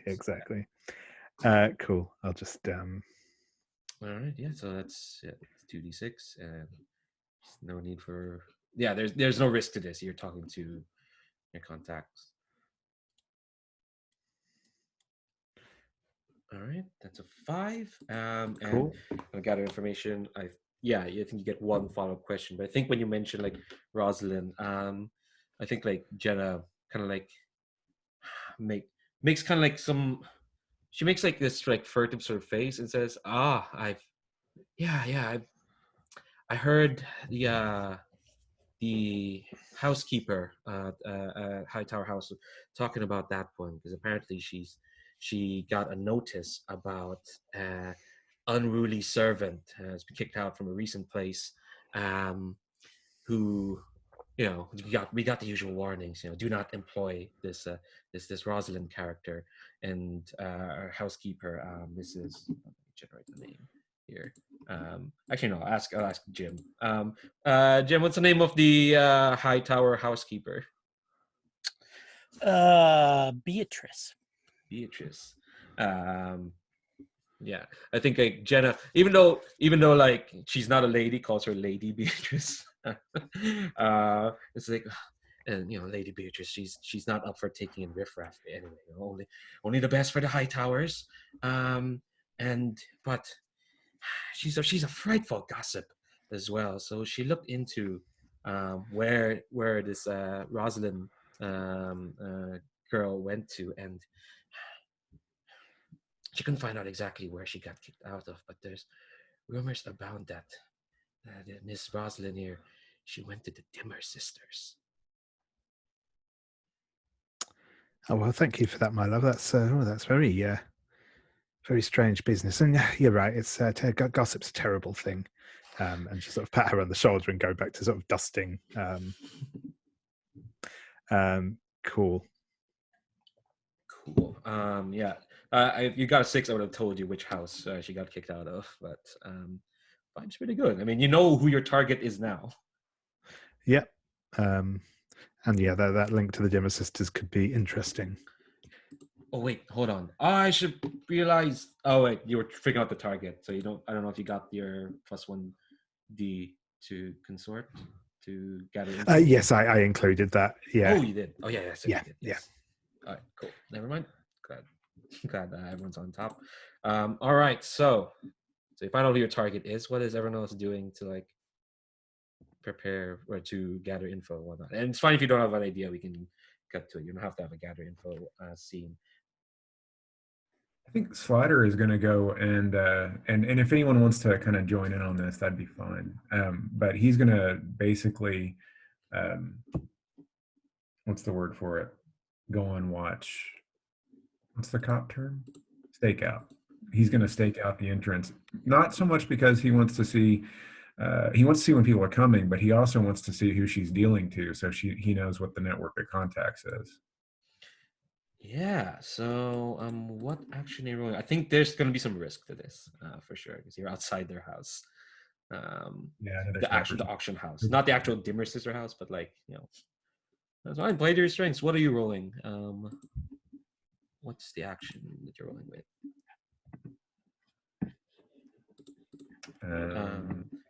Would probably be hunt. Yeah. Could be. Yeah. Gather about its location and movements. Yeah, you do. Yeah, you do have a target. You know, like, yeah. I'm assuming everything that anyone gathers will filter back to the crew. So you know, Dimmer sisters, servant got thrown out. Okay. So hunt. I'm gonna say it's risky standard. I think I think you're fine. It's risky standard, like the most baseline a role could be. Risky standard. Okay.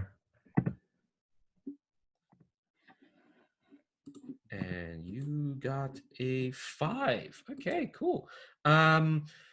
Okay, so I think what as you're watching, in this auction house, it does look like it's got the air of like what used to be a nice auction house that's had several tenants over the years. Only the door looks pristine. You see, like, there's a lot of like broken windows that have been boarded up. A lot of like you can tell like there's some gold inlay that's been done on the face of the house, but it's been stripped out. There's a sign over it that just says, like,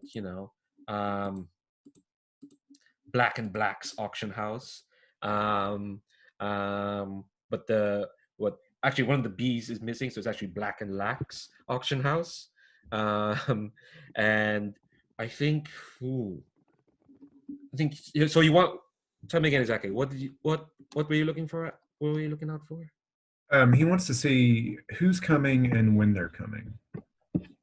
Okay, so assuming you're there for like a whole day. Yeah. Yeah, I think 24 hours. Yeah. Hell yeah.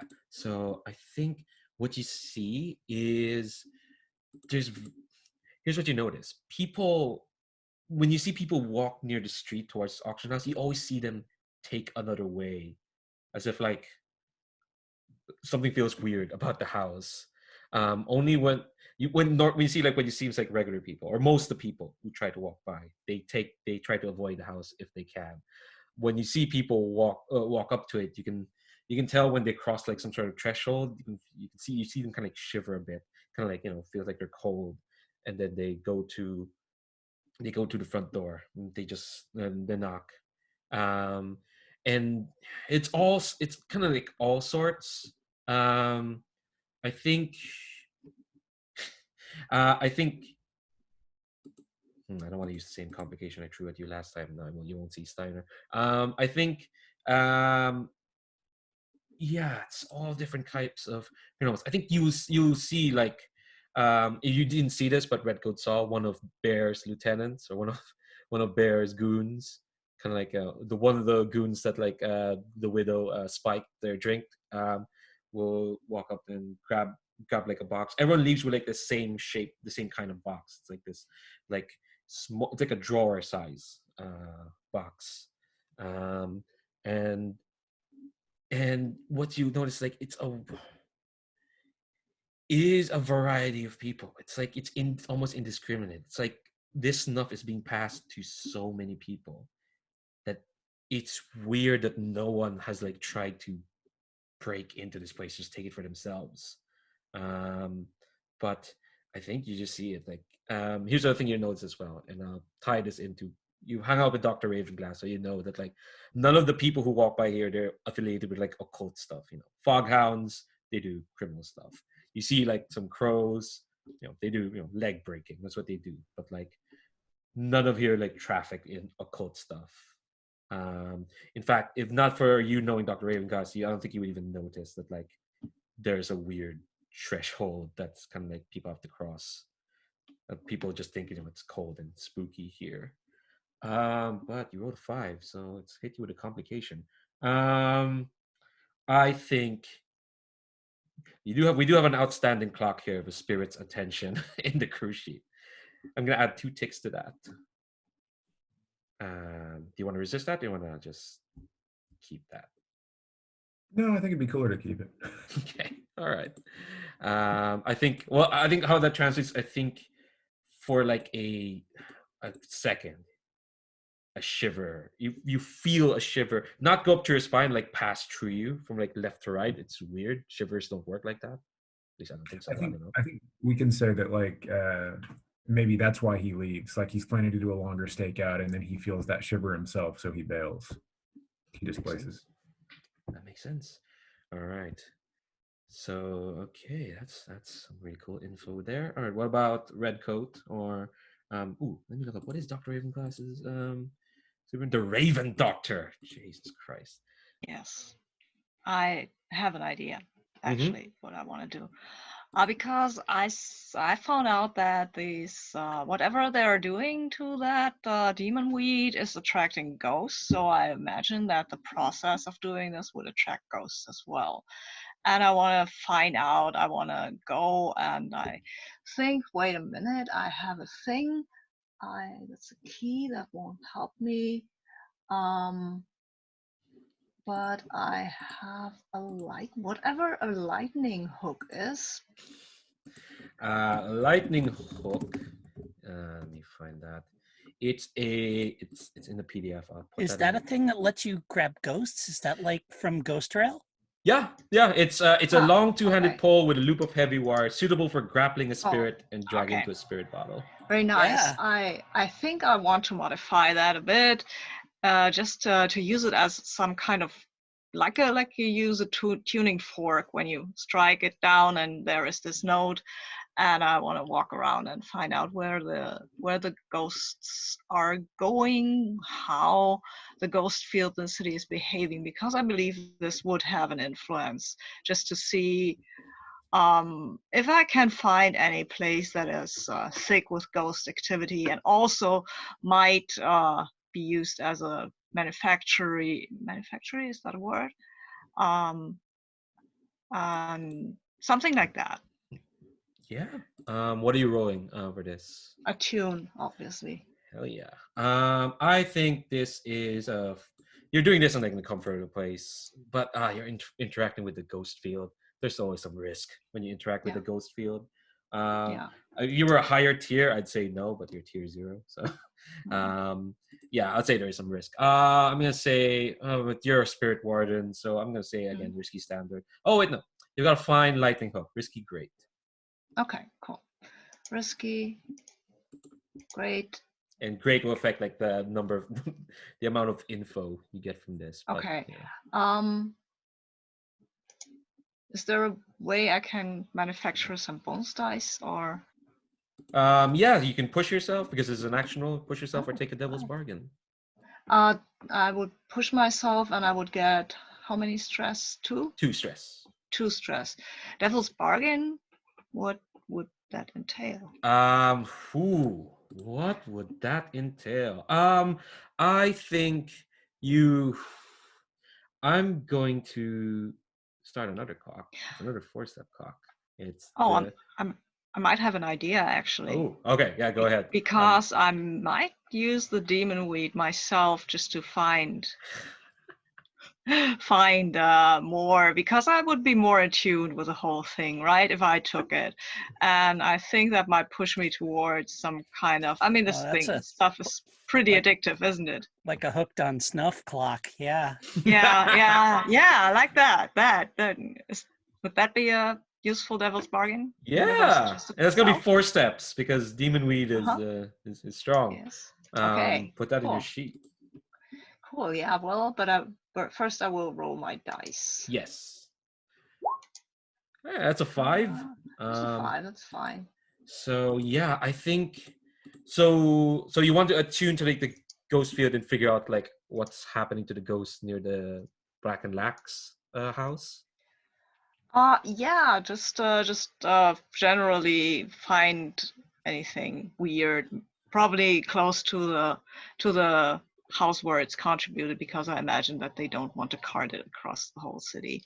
Yeah, I think what you find is when you like attune, you get like this. What does it look like when you're like seeing through the ghost field to see other places in the city? What does that look like? I think what that looks like is that my eyes get sort of like you get cataracts, sort of a milky film that go across the eyes when I look into the ghost places. It's not something, when I wear the mask, you probably wouldn't really see it because you can't really see the eyes.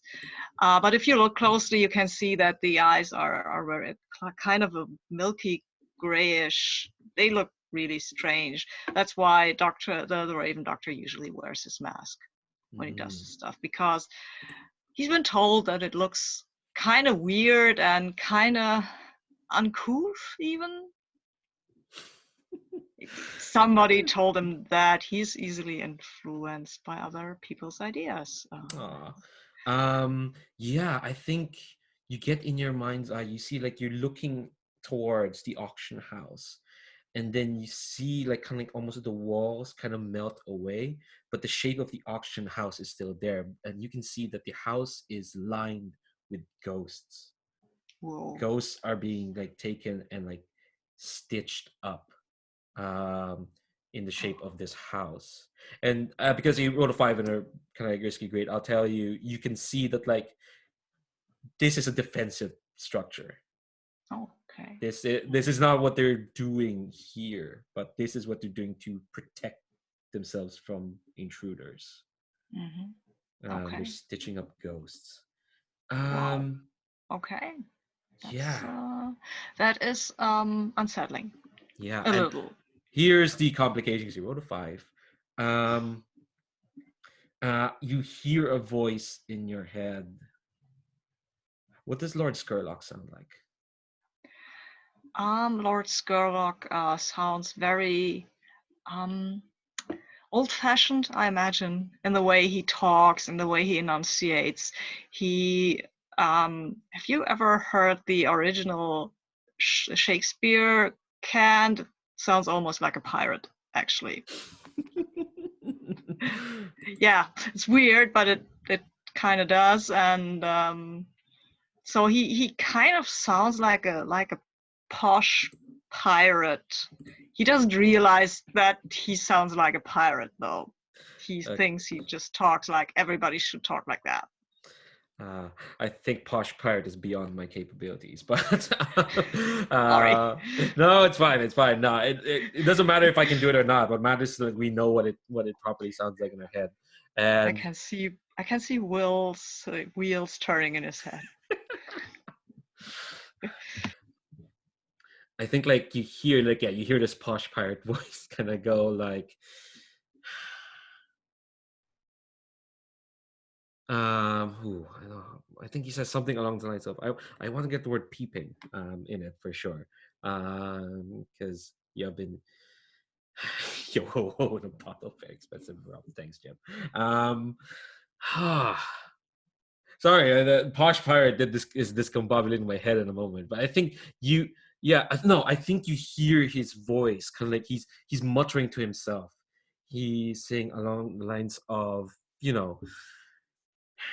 dimmer sisters, of course, I've expected their kind to be overstepping the bounds I've set for them.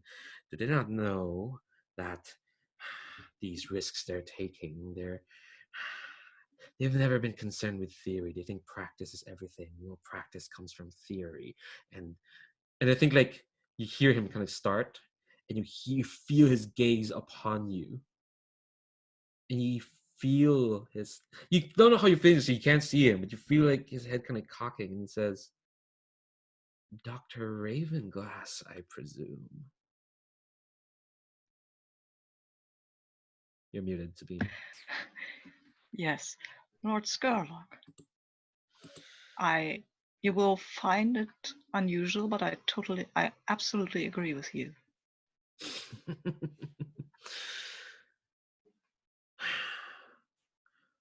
Well, I prefer to be doing something about it. I do find that mucking about with these provincials to be a bit below my taste, although their activities would well suit yours, Dr. Ravenglass. I feel that you might be attempting to insult me. I am not insulted. I will go and find out what these rapscallions are doing, and I will put an end to it. I think you feel him smile, and I think you feel him disconnect from the ghost field. But when he disconnects, it's like with just a violent force. It kind of like forces you out of the ghost field as well. Yeah, it's like being poked in the eye. Yeah. Yeah. All right. So. Hey, but I will absolutely go and tell everybody else that this happened. I won't keep it to myself. Okay. So we saw Basil and Victoria to do some gather info. If not, I think if you don't have any ideas, if you feel like we've got enough info, that's perfectly fine as well. I feel like we know where we're going and and what the mission is, so I don't feel like I need to gild that particularly any further. Okay. Basil, Stephen, what about yourself? I think we know what we're doing as well. I agree. Cool. I just want to sneak in one quick scene with Victoria and with Frake, your locksmith friend. Just real quick. I think you're probably like at his place, and you're talking about the usual. He set you this like safe lock, but because you're unencumbered by tier or quality, you probably get through it fine. But I think he's like uncharacteristically like quiet. He's kind of just watching you go through it. And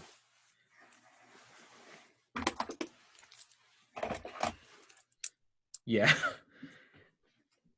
And I think like Up ha. Why can't you give me a challenge, old man? Well, I don't know. from what I've heard, you moved on from picking locks to slitting throats. Not real throats. I mean, they were just. Sorry. So as a player, I'm. What was the name? Which gang was that? The Crows. The Crows. It was just a crow. Well, a couple of crows. Ha! Do you know what they call a group of crows? I think like he's not laughing. He's. Come on, old man. Admit it. That was clever. You like clever. I think like he again, he has this stony look. He's not dodging to you. I think, just to make his point, I think here's what he does. He kind of folds like a bit of his shirt, and you can see like a tattoo of a crow on his neck. And I kind of grit my teeth like, yeah. Look, they would have done exactly the same to us if they'd gotten their hands on us. I wasn't sure if that warranted. How many was it? 5, 6 dead? Just so happens. I know some friends of mine were wondering what's happened to some friends of theirs. And, well, I like you, lass, and it took quite a bit to keep all this to myself. Well, I mean, those friends of theirs wouldn't have found themselves in that position if they hadn't gone and...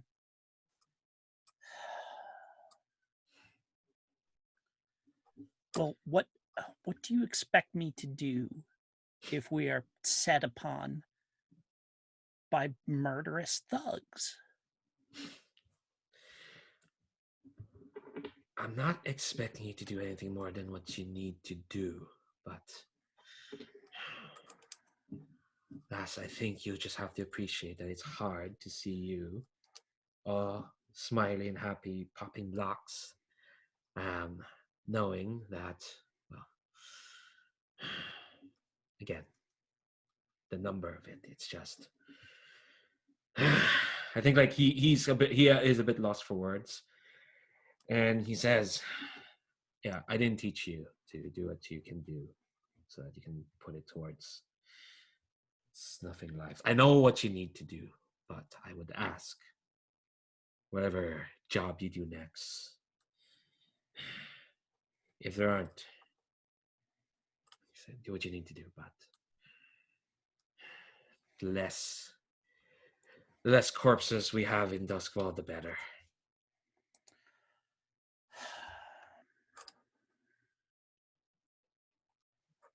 All right. So basically, that's the challenge for the next job, Victoria. Make sure you don't kill anyone in this next job. Okay, cool. So let's. Sorry, I should have asked. I should have asked. No, it wasn't Steven. It was Redcoat who, if he didn't have any more gather info. But Will, are you fine with? I'm good, man. I feel like a blunt instrument needs to be pointed at something. Of course. All right. So let's set up how we get into a score.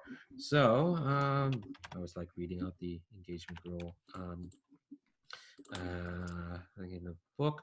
So nope, that's downtime. Okay, cool. So yeah, blah blah blah. Your crew spends time planning each score, but you players don't have to do that. Instead, the engagement roll will get you through the nitty-gritty. All we need is the type of plan, the characters are already made, and the detail. So they're all there in your character sheet, which is nice. They're under, like, you go down under like the items next to special abilities. There's assault, occult, deception, connection, stealth, and transport. And the detail is there as well. So what plan do you think are folks thinking about? What are we looking to achieve here? Do we want information or do we want to stop them? Ooh, that is a good question. Do folks want to stop this operation, or do you just want info? Because this seems like the source of the snuff is from the Dimmer sisters. This is the source of the snuff. At least you think. Or You we agree could with just me? set the building on fire. Yes, I agree. Is this where the Dimmer sisters are, or is it where Rosalind is? No, this is where. I hope it's not where the Dimmer sisters Yeah, are. I know. Yeah. Otherwise, I mean, I'm not one for taking on a gang much higher than us. Yeah, no, this is not where they are because you've stolen from the Dimmer sisters. That's where we got We Soren.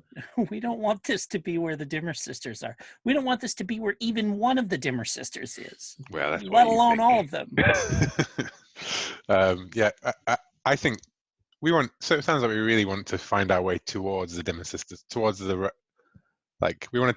But if we take it out, then that's all for the better, right? Like, So So basically, we want to cut off the supply of this infested demon weed hmm. snuff. Yeah. Oh. Yeah, I think that we're trying to cut off the supply. This is an assault. I mean, if we're like gonna burn the place down or whatever, that's I was Some- joking. sure seems that way. For the record. Well, someone in there knows the way of ghosts because they have this ghost wall and something infuses the weed with ghost, the energy. So maybe we should identify this person. I believe from what you said, Widow Pandaren, that it is not the Sroslin character. We should find out who does that. Is it the Dimmer sister herself? That would be a problematic. Or is it some lower ranked grunt who we might well, talk to? basically, from the info that you got, Rosalind is kind of like the one running this like auction house. I think I should mention as well. Part of what Basil saw is like whenever anyone comes up to the door, it's you see this woman who is like tall and young, and has like looks like someone who's trained to like not just be like a servant, but like a lady's maid. I should give you that extra info. Yes, that's what but Rosalind looks. Yeah, but that doesn't mean that she knows how to handle ghosts and create ghost walls, things like that, right? Yeah. So So- the Dimmer so- sisters are probably the ones. So I mean, right? is this an occult thing? Is the point of this to get in and see what's going on with the ghosts and try and like help the doctor get one in a bottle so he can question it, or what? Ooh. I would like that, if Yeah. that is what we are doing. Yeah, you can Yeah, grab that's- a I mean, that's- ghost or grab that's- Rosalind. Yeah. That sounds like a cult to me, right? Yeah. If the point of this is to deal with the ghosts and stuff, then Okay. So what is the Well, I arcane think- method? and we've got that occult defense that we've got to get past somehow. Exactly. Cool. So all right. So we got so engage a supernatural power. The detail will be like the arcane method. The detail is kind of important because like that tells me how to like frame what happens depending on the role. And again, we're gonna do the score John Harper style, where it's gonna be an 8-step clock. You fill that, you bada bing, bada boom, you finish the score. Yes, I use those words, Sabine. Don't raise an eyebrow at me. So what would be like the arcane method to like grab a ghost?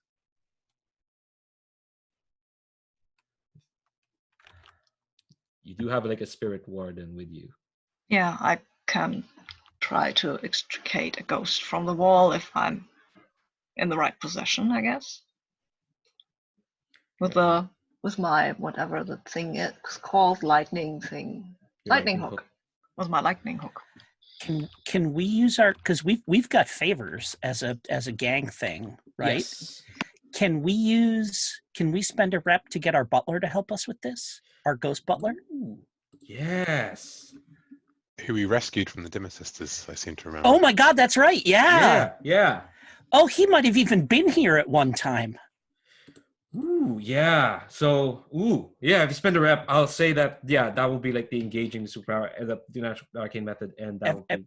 Everyone good on that to spend a rep to get our butler to help us? Yeah, let's do that. So, spend 1 rep and describe how one of your contacts is put out to help you. Everyone in your crew gets 1 dot in an action your contact is skilled in for this score. So, I think like you ask Soren like how to get past the wall, the ghost wall, and I think and it says, and it sure seems like we would all get a dot of a tune from that. That's the thing that makes the most sense. yes. Yes, again, out of a tune. So I think like you tell him about the ghost one, he kind of like he shudders a bit, and it's not because he got a bit cold because you scratched out the wrong rune, Dr. Ravenglass.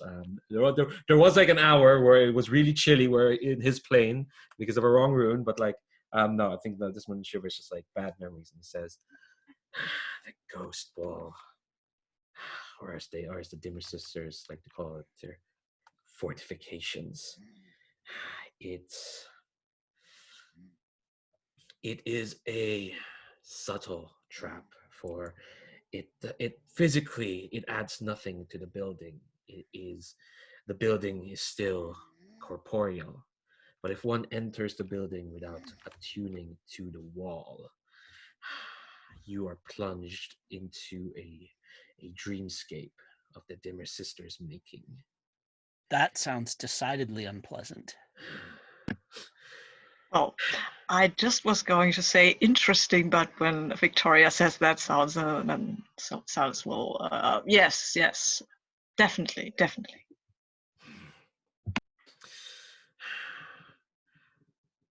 If not for your kind help, perhaps I would have been ensconced in such a wall myself. For they say spirits stitched up in those walls, they cannot process time like we would. They could be there for a second, and yet they could spend eons trapped in whatever dream the Dimmer sisters have created. I think he almost kind of like steals himself, and he says, the best way to bring down the wall would be to insert an aberrant element to it, to insert. And I think like he almost kind of clenches his fist a bit. It's like to insert one who would bring it down from the inside.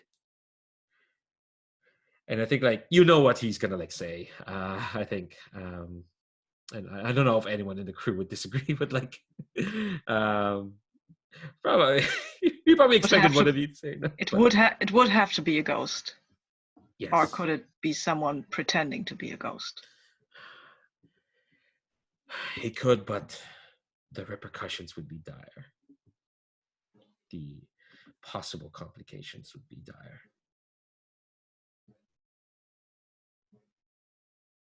I think like no one has a white sheet. Well, I mean, it would not need a white sheet per se, but that would need more ritualistic powers than I have currently at my command. I think I could attempt it, but it would be very risky. I agree with Soren. I think like he'll nod and he says like, I'm prepared. We'll keep you safe. I think like he'll just nod. He knows. He's seen you at action. He's seen what y'all did recently. All right, we've got a plan, a code. Oh, go ahead. I have a ghost key. Maybe I could give it to him in case he needs it to get himself out of it. Let me double check what a ghost key does. I have no idea what it does. I just like the idea. It can of having open ghost doors, apparently. Yes, I figured that. Yeah. I think like he'll take the ghost key. That'll affect the fiction for sure. And like he'll kind of like take it in him, so you don't see where. He puts it in his pocket, his ghost pocket. And he says like, I think he's a bit more relieved. It's almost like he gave him a lifeline out. All right, cool. So everyone will now pick an item load they're bringing into this. This is going to be interesting. So basically, your job is like to free the ghost or grab someone in there who would have information what the Dimmer sisters are doing. It could be a ghost or anyone who's inside the building.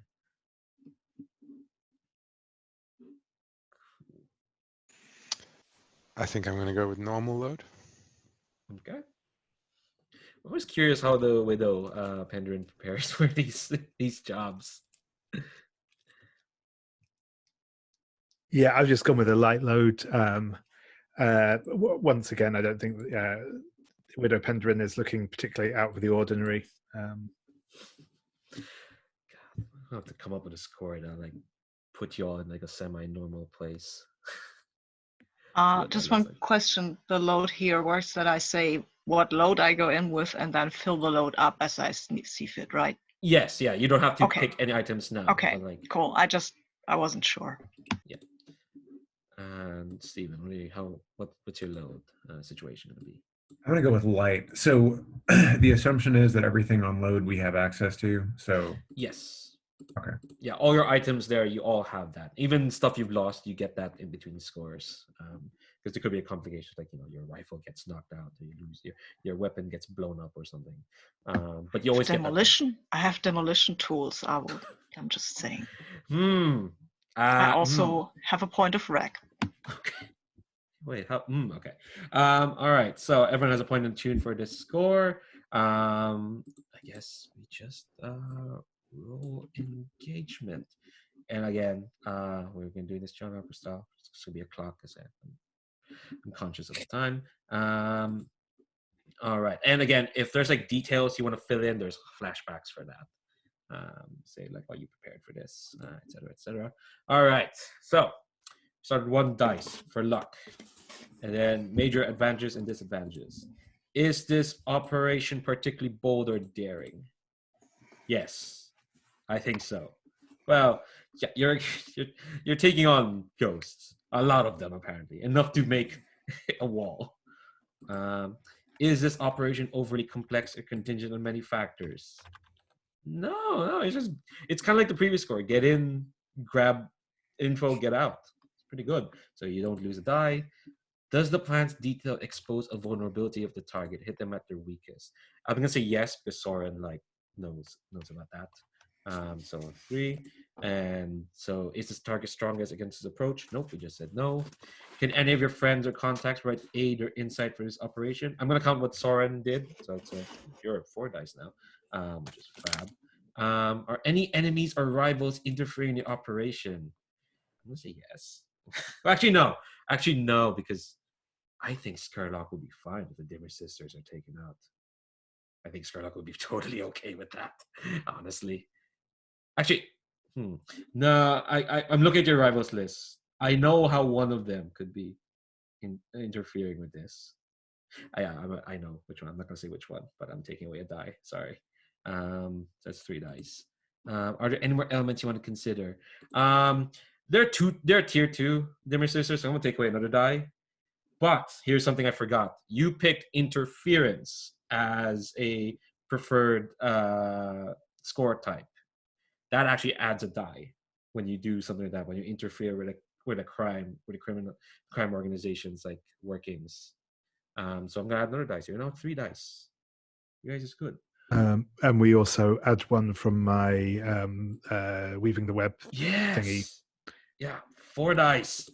Jesus. It's a Jesus. All right. Okay. Cool. 4 dice. Who wants to roll engagement? I think the widow. I'd love the widow to roll it, given they get the extra dice for it. This is the doctor's show, though, man. Oh yeah, true. Yeah, this is all Okay. about the doc here. All Okay, this should I- ghost stuff. Yeah, should I roll fortune then with 4 dice Yes. or? Yeah. Okay. Fortune with 4 dice. Yeah, this is a fortune roll with the engagement. Okay, so ghosts, come on.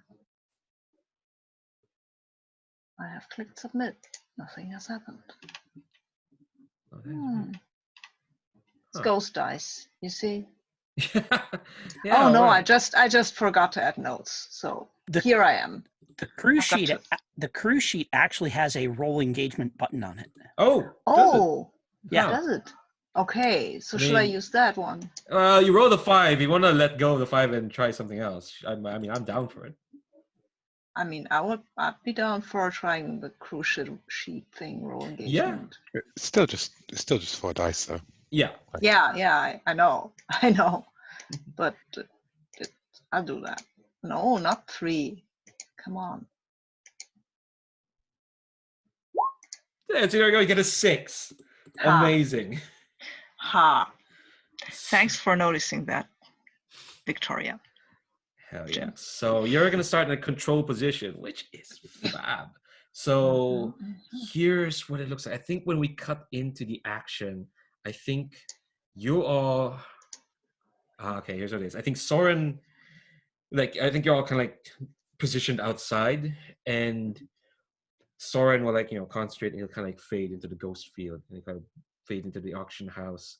And I think the doors open and you can see that the auction house looks lovely. It looks furnished. It looks gleaming.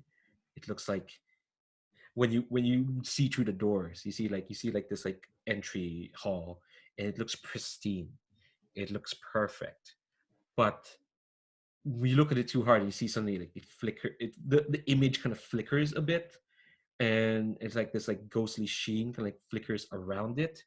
And I think the control position is if you will walk in, and we're gonna say whoever has decided to walk into the doors, you see that you're not trapped in the dreamscape. You can see the dreamscape, which is the auction house as it looked in its prime, and you can see figures of shadows of people walking around, and you can hear someone's holding an auction closer to through the double doors.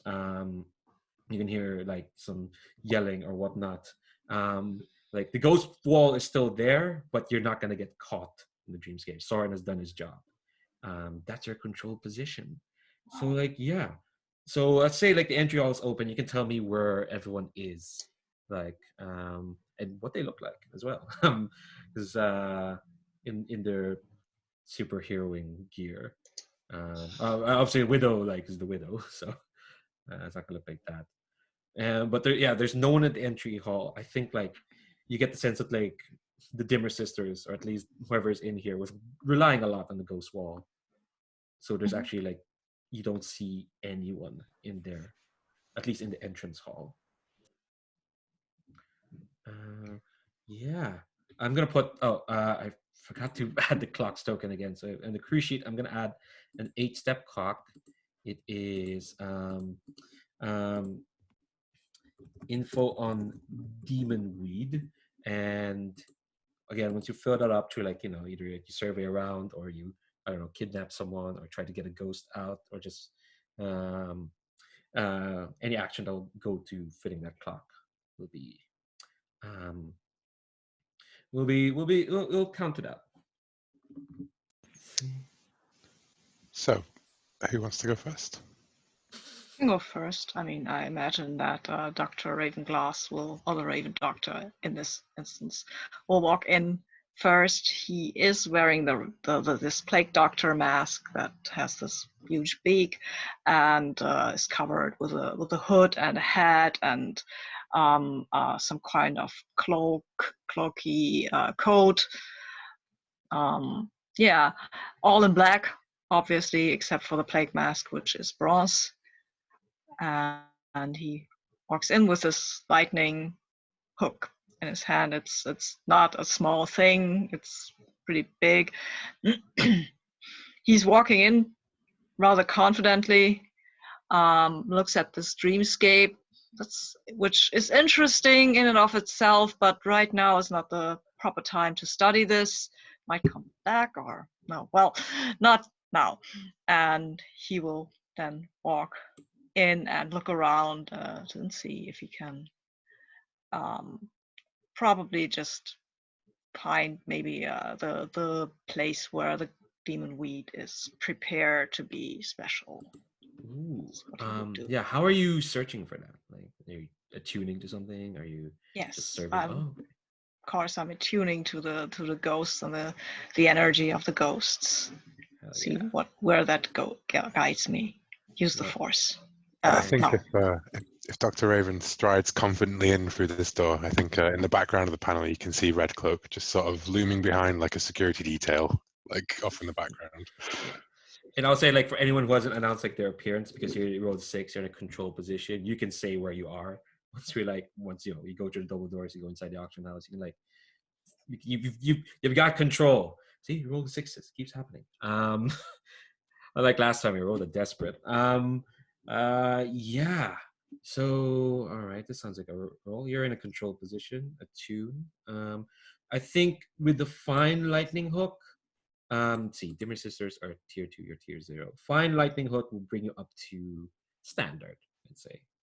Okay. So I get an additional attune point in attune, right? An additional die for. Yes. Okay. That die. That Yeah. is nice. So my position is controlled. Yes, I controlled remember. standard. Controlled standard. Is anyone assisting?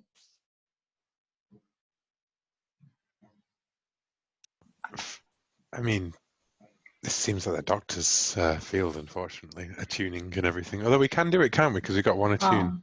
Yeah. Well, you can also help me by just keeping my back watching your back. Watching my back, because I need to attune, and this needs concentration, and if I don't have to worry about any other stuff coming at me. You put a finger up and you're like, I need total concentration, total silence. Oh. Yes. Cool. Yes. I will take, what is it, 2 stress to assist? Just one. Assist. Oh, okay. I think. Okay. Then I get a bonus die for the lightning thing? No, from the assist. Yeah. Oh, okay. The lightning thing affects your effect. Yeah. Okay. So then I get bonus die from the assist and a bonus die from Soren, right? Yes. Cool. You can also push yourself or take a bar. You rolled. Did not, and I rolled critical. Wow, you rolled a crit. So the crit increase your effect, so you go from standard to great. So you're gonna fill 3 ticks of this clock. Yeah, it's not hard for you to find where the demon weed is because you've had some yourself. This lovely snuff. I think like you see what's inside the auction house proper. I think you'll find that like you see like you go into the dream of the auction house and you see like the black and lac are there. They look identical, or they're like they're wearing like spats and they're just yelling at the crowd, and the crowd are like, and there's all ghostly shadows, but you can see like what the actual house actually looks like. Like, lots of scattered chairs. It's a ruin, and where the stage is, and you can see like Black and Lac are selling what looks like mummified eyes or something like that, something weird like that. What you see is like there is the stage has been ripped up, a hole has been ripped into the stage, and you can see like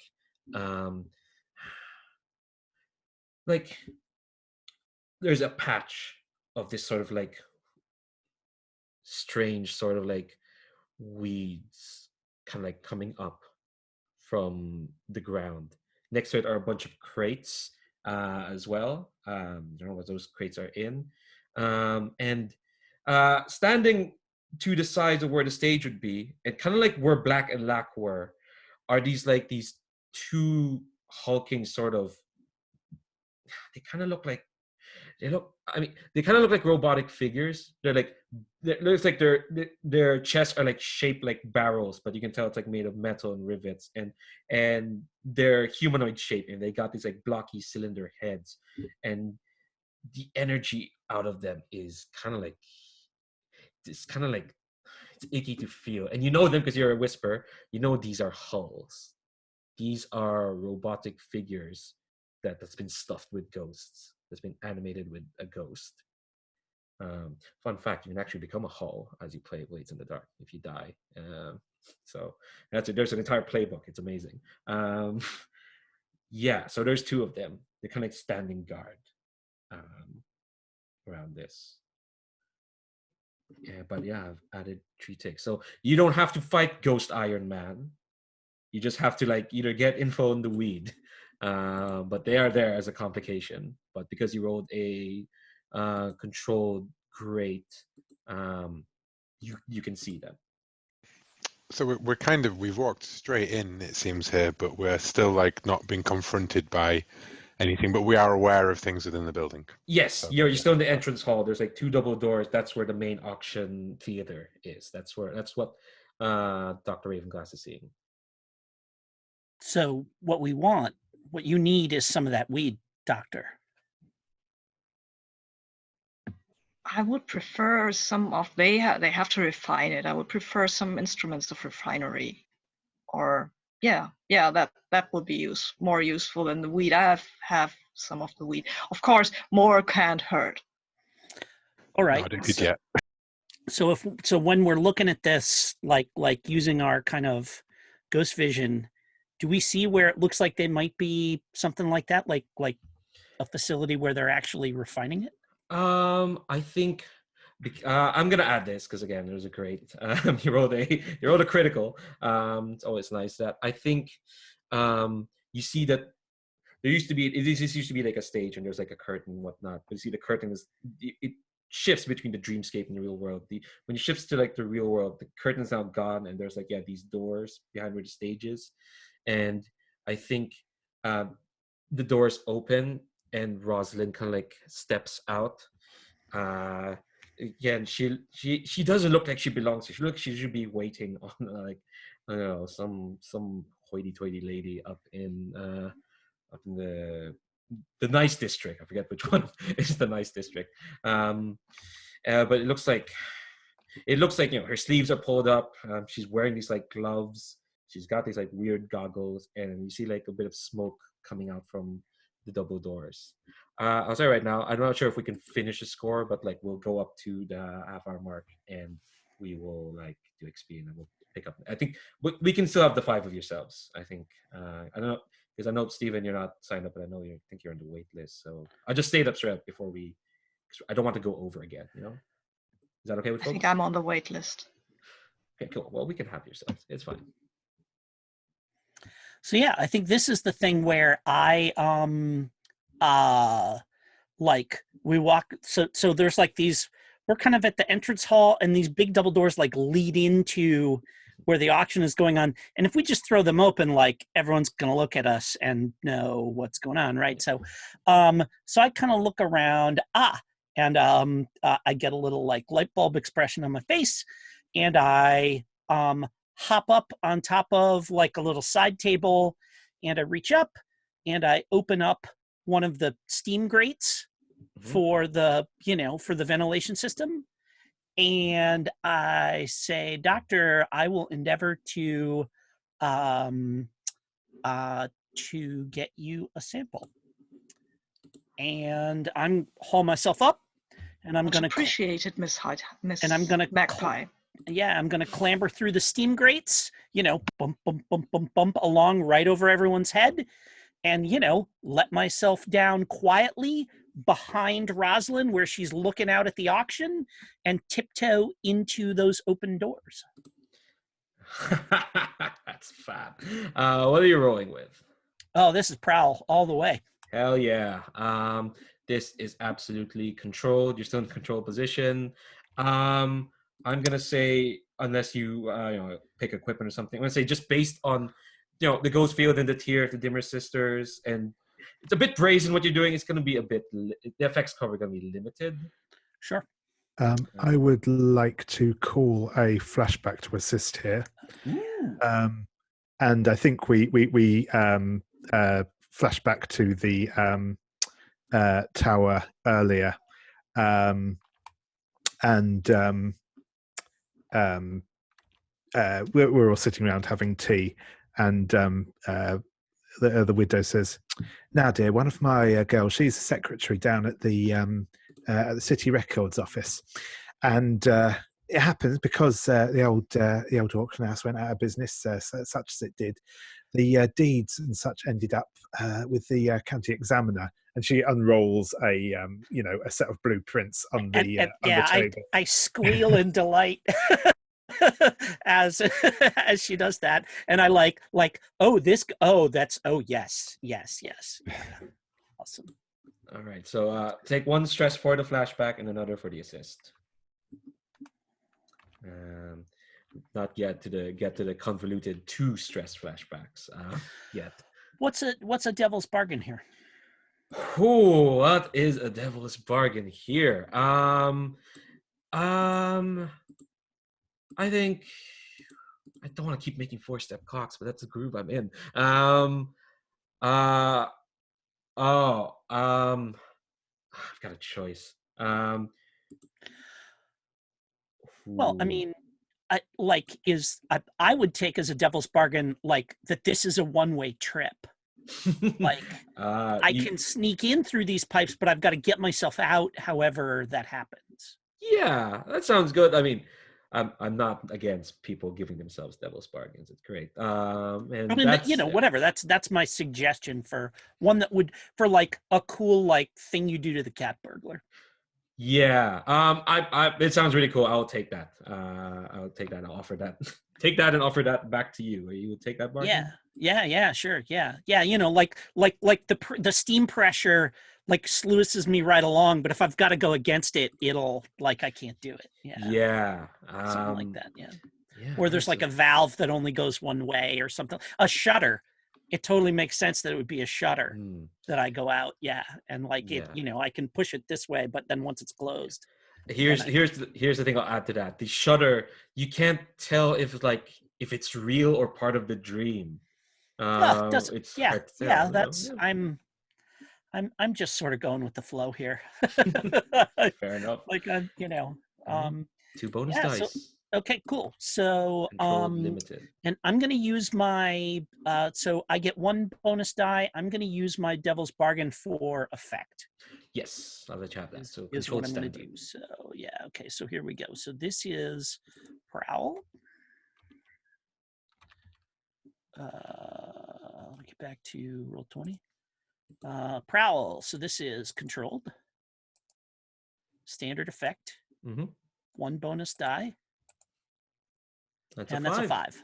All right. So on a 5, let me double check this. Because I like how it's worded in the book, so it's always nice to say that. Now, all right. So on a controlled 5, you hesitate. Here's why you hesitate. Because like you're just about to lower yourself down. You hear a creak as one of the hulls just kind of like go towards kind of near your direction. So withdraw now and try a different approach, or else do it with a minor consequence. A minor complication, you have reduced effect, suffer less harm, or you end up in a risky position. I'll say you will absolutely end up in a risky position. Oh, I'm going to do it and end up in the risky position. Yeah. Okay. You're still going to do it. So I think what happens when you kind of like drop down and you kind of go through the doors, you see one of the hull just kind of lean towards Rosalind as if they're about to say something. I've played so many stealth games, and this is like, and a little exclamation point appears over his head as I roll into the shadow. It's like, what was that? So yeah, this is totally. Yeah. And I think we're nearly done for time. I think I'll just ask what Basil is up to, and then we'll have a bit of a cliffhanger because, Victoria. So does that add any ticks to our clock? Oh yes, it adds 2 ticks because it's part of trying to get the info. So you're nearly done, but and I'm in. Yeah, you're in. It's getting out that's going to be the problem. Yeah. We'll do. I think we're going to end with what you see, but I just want to know what Basil is up to. So with that point of attune and what we picked up from our ghost butler, can we differentiate ghosts at all? Like, can we see what any ghosts look like? Ooh, yeah. I think that's part of how you can tell you're not trapped in the dreamscape. You can see it kind of flickers between the dreamscape and the real world. But yeah, what Soren gave you is that, and part of the control in being in a control positions, you can differentiate. And I think what you're seeing, like people walking out as if this is working, like the shadows, they're kind of like echoes. They're not like real ghosts. They're kind of like the ghost field is bringing out the memory of this place. Okay, I want to introduce something just because I think it'd be cool. So Slider is. I didn't really describe him earlier. Like Slider walks into jobs typically like this with like a really tightly fitted, kind of tarnished gold waistcoat on. He's got like a tricorn hat with a big, kind of dusty feather in it, and then he's got a mask over his eyes. And he's really just been covering the dock the entire time. Like he's got a pair of double barrel pistols that he carries with him. So he's really just been carrying the dock. But I think it'd be cool to leave on a cliffhanger with him suddenly realizing, like, you remember last session I said that there were 12 gargoyles that were shaped like women? on our bell tower, Mm-hmm. and no one knew where those women had come from. I think it'd be cool as a cliffhanger if, like, as we cut, he notices that like some of these women are coming up to us. Like he notices that the ghosts of these women are in the auction house and that they're approaching us. Ooh, yeah. I And like, think he flashes back and realizes that he's seen these faces before around the clock tower nice. or the bell tower. I think we'll kind of cut back from you seeing that to like what Victoria sees. Like you're inside. Victoria is inside this like, clearly what looks like what used to be like a like, what do you call where actors freshen up? The green room. The green room, yes. But the wall has been knocked out, so it's been like extended, and it's the fumes in there are kind of like hideous. There's like one wall is like covered with like just all these instruments, all these like distilleries, all these like almost like ticking clocks, and there's like a lot of crates nearby, and you can see inside is some imported Eruvian sort of like leaves or whatnot, and there's like a strange symbol on these like crates. I think it is, I don't know if you're up your bird terminology, but absolutely it's a symbol of a nightingale kind of like on them. And I think the wings are kind of coming out, and you can tell, and like feathers are coming out of those wings, almost shaped like kind of like knives or so. And I think that's cutting back to like the entrance hall, and Slider sees like, oh, why are these women here? And we get a cliffhanger to be continued. We'll tune in next time. Well, our brave heroes get out of this spooktacular. I'm not good at this. Spooktacular mission they've caught themselves in. Tune in, same vigilante times, whatever. No, whatever. I'm not good at this on the fly. Cool. Because it's still a session, we still need to do XP in the den of the Dimmer sisters. There we go, Will. Thanks very much. Hell yeah. We still should do XP because we're in session. Cool. I'm gonna start with Redcoat. Did you address a challenge with violence or coercion? Nope. Yeah, you're fairly keen. Yeah, read a nice article. No, it's all good. You're just watching with your friends. It's all good for now. Did you express your oh, go ahead.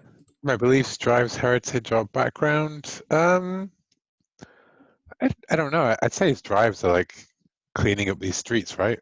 Yeah. But I don't know if I really achieved that this session, as opposed to just explore the last session thing. So I would actually say that I haven't done any of the You sure? challenge. Yeah, I haven't struggled, I haven't expressed beliefs, and I haven't addressed the challenge of violence or coercion. I'll I add the haven't rolled thing any that desperate actions. So I'll add the thing that I took from Lowell, which is like, what did we learn anything about Redcoat today? This session. You had that spar with Victoria. I mean, yeah, I mean, I'll be you perfectly totally, honest. yeah, you totally went out and dealt with your friend there. I mean, you had that scene with your friend where she was getting violent and you were trying to help her not lose control and stuff No, like that. that was Basil. Oh, that was Basil. Sorry. Yes. Yeah, that's right. Yes. Yeah, no, I'm happy with it. This was a Redcoat was a presence in the background rather than one of the main speaking characters this episode. All right, we'll get you to a fight with Ghost Iron Man in the next session. We've introduced Ghost Iron Man. You can't not tussle with them unless you roll a bunch of sixes, in which case, who knows? Cool. That's okay with you. I do think we did learn something about Redcoat when you sparred Victoria. I just wanted to give you an XP. Just take it. Hey, Andrew, it's fine. You can Are you sure? Yeah, Sure. it's fine. You're too kind to GM. It's all good. Okay, all right, if you say so. All right, let's turn to Dr. Ravenglass, the Raven Doctor. Did you address a challenge with knowledge or arcane power? I think so. Did you do it multiple times? Maybe. Yeah. Yeah. So take two. Take two. Yeah. XP. Okay. I take two. Did you express your beliefs, drives, heritage, or background? I don't know. Getting hooked up on demon weed is not necessarily one of my beliefs. or backgrounds or anything really. I mean, I'm an academic, so You got into it. You totally got into it with Lord Scurlock. Oh right, yes, I did. That's all about your I background. did. Yeah. I did. Yeah. Okay. I'll Take take one. the XP. Yes. Here's the thing I grabbed from Noel. What did we learn about Silas Ravenglass tonight? I think what He likes his own supply. Yeah, I thought that was really cool. I thought because it showed, a willingness to go that far. I thought that was definitely something to learn. So take 1 XP. And did you struggle with issues from your vice or traumas during the session? no, not really. Yeah, that triggers for like later in the game when you've accumulated. No, I had an idea. I had an alternative idea for the investigation scene, but I thought I'd go with a ghost. It's cool. So Cool. yeah. So it's 4, right? And I can put them wherever I like. Cool. Yes. Yeah, playbook advancement or any of your other categories. All right, we turn to the Midnight Magpie. Victoria, did you address a challenge with stealth or evasion? I feel like there was 2. There was like while we were on the job, it was all about stealth and crawling around and stuff like that. And the training montage was just about trying to stay out of, Redcoat's grip, just trying to stay away from him. Hell yeah, take 2 XP. Cool. Did you express your beliefs, drives, heritage, or background? Yeah, and I feel like that's twice too. Yes, because absolutely. I brought my mom in and like all of my like whatever debutante friends in on that project. And I also had to deal with my locksmith friend being upset at me and trying to some extent, I tried to deal with that using evasion. Yeah, I was gonna ask. But like evading the topic, but he nailed me down on that. So that was That's fair, yeah. I was gonna ask him like, does that count as evasion? Kinda, yeah. But the limit you get is 2 XP. So yes, But yeah, taking number 2. What did we learn about Victoria this session? You know what? I think like that she, for all of her talk about like luxury and devil may care stuff and things like that, that like she actually does care about the people. Oh, she's got a soft spot for our butler. That's another thing we learned. She promised she would keep him safe if he helped us. That was an interesting moment. We also learned that her locksmith associate was was a crow. Yeah. I thought that was a pretty very interesting information. Sorry, that he was an ex-crow. Yeah, yes, ex-crow. That's the important part. Take an XP for that. An additional XP for that? Yes. Oh, okay, cool. Yeah, and did you struggle with issues from your vice or traumas during the session? Not yet. Not yet. We'll get there at some point. One of you is gonna overindulge. Wow, you should see that Beam Saber game me and Sabine were in. Like 2 people like overindulged because no one had any stress because they were all awesome. All right. What about the widow, Daphnia Penderin? Let's go to you. Yeah. Did you address a challenge with calculation or conspiracy? Yes, I think so. Just the once, I think today. But I think the having the blueprints, I think, probably counts for that. Yeah, man, I can't. I'm a bit scared of what else should be like calculating. It's ridiculous. Did you express your beliefs, drives, heritage, or background tonight? Yes, I think because we saw her interact with her obligation today. So I think that's probably sort of beliefs and a combination of beliefs and drives in there. We learned a little bit more about her relationship with some of the girls. Hell yeah. What did we learn about Daphnia tonight? I don't feel like we learned anything new about her today particularly. I think it was more just reaffirming some of the stuff we've already seen. Okay, cool. And yeah, struggle with issues from your vice or traumas. Not yet. Yeah. Cool. And last but not least, Slider or Hound. Did you address a challenge with tracking or violence? Yeah, I think he did this twice actually. There was the scene with Costa, the bounty hunter, and also the stakeout. Mm-hmm. That's fab. Take two. Did you express your beliefs, drives, heritage, or background? So I think his military background is coming out a little bit because that's where like his mentorship desire is coming from. Like when he's dealing with Arco, I kind of see that he's trying to kind of mentor in the same way that Sergeant Griggs mentors him. Anyway, that's how I'm trying to do him. So yeah, absolutely. Take 1 XP for that. And what did we learn about Basil Tambling? That's a great name. I just want to say Tambling. That's a great surname. What did we learn about him tonight?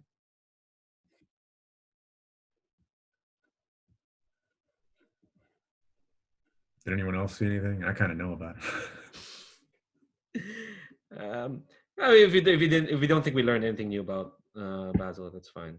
I mean, I didn't know anything about him, and I totally learned that he was very serious about his this community building stuff, Yeah, I'd agree and with that, you that being he there, really yeah. cared about this guy you rescued the last time, and was trying to set him straight and was trying to shield him even from backsliding. I think that was awesome. I did not expect that. The other thing we learned is that Basil essentially believes in institutions. Like, Basil's solution to a bunch of people are getting addicted is set up a clinic to help them and not go beat up the drug dealers, which could have just as easily been his solution, but that he seems to believe that, like, you know, actual, like, people making organizations can get shit done, which is significant, I feel. Yeah, I mean, I think Basil is the kind of veteran who still thinks the military is a good thing. Like he still likes structure. He still likes doing things that way. He's still being a soldier, I think. Yeah, I think we learned a lot about Basil tonight. Take 2 XP for that, for sure. That's a lot. And yeah, no struggles from vice or traumas yet. No one has a trauma yet. It's fine. All right. And last but not least, the crew sheet XP. Did you interfere with criminal scores, protect citizens, or antagonize the law? I'm going to say setting up the institution. So I like that it's not phrased that did you execute a score doing this. I like that it's just, interfere with criminal organizations, all that. I'm going to say setting up the Weeping Lady stuff and getting in with the Dimmer Sisters. I'm going to count that as XP. Okay. Did you contend with challenges above your current station? They are tier 2 faction. We're not there yet, but like that people are doing like kind of the juggling to like, all right, so we can up our effect and whatnot. I think tier 2. I'm gonna count that. Again, I'm gonna be nice. You're making face. I saw you make a face at me, Will. I see. No, fine. Sorry, I should be calling you out. No, just stretching. Sorry. Come on, let me stretch. You're nearly close to filling up this track. I'm just saying. Did you bolster your crew's reputation or develop a new one? Ostentatious. Did you bolster that? I mean, what Redcoat did with the press corps, whatever he was doing, didn't that bolster our reputation a bit? Well, you did that last session. That was more like. Oh, okay. But the Weeping Sisters thing.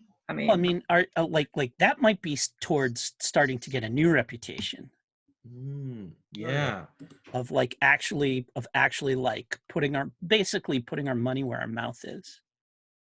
Yeah, that did get you a claim. I'm gonna count that again. I'm gonna stretch. Not just warriors, but social justice warriors. Mm-hmm. So yeah. The best kind of warriors. Yeah. Yeah. God, folks are great. And last one, express the goals, drives, inner conflict, or essential nature of the crew. I think y'all did that in spades. Did that all over the shop, and it does say it happens multiple times. Takes 2 XP. There you go. You get an advance. No one can test me on this. You get an advance. It's fine. It's fine. All right. So, I think next week we're gonna see a whole lot of yous again. Thank you so much. That was fab. I love God, these are some great characters, and just like the reframing of this to like just y'all helping people. It feels so nice. It feels really good. Oh God, you folks are great. I'm gonna stop recording, but I always like to get that on recording that players and dogs that are just on a world of their own. So we'll stop. See you all folks YouTube some other time.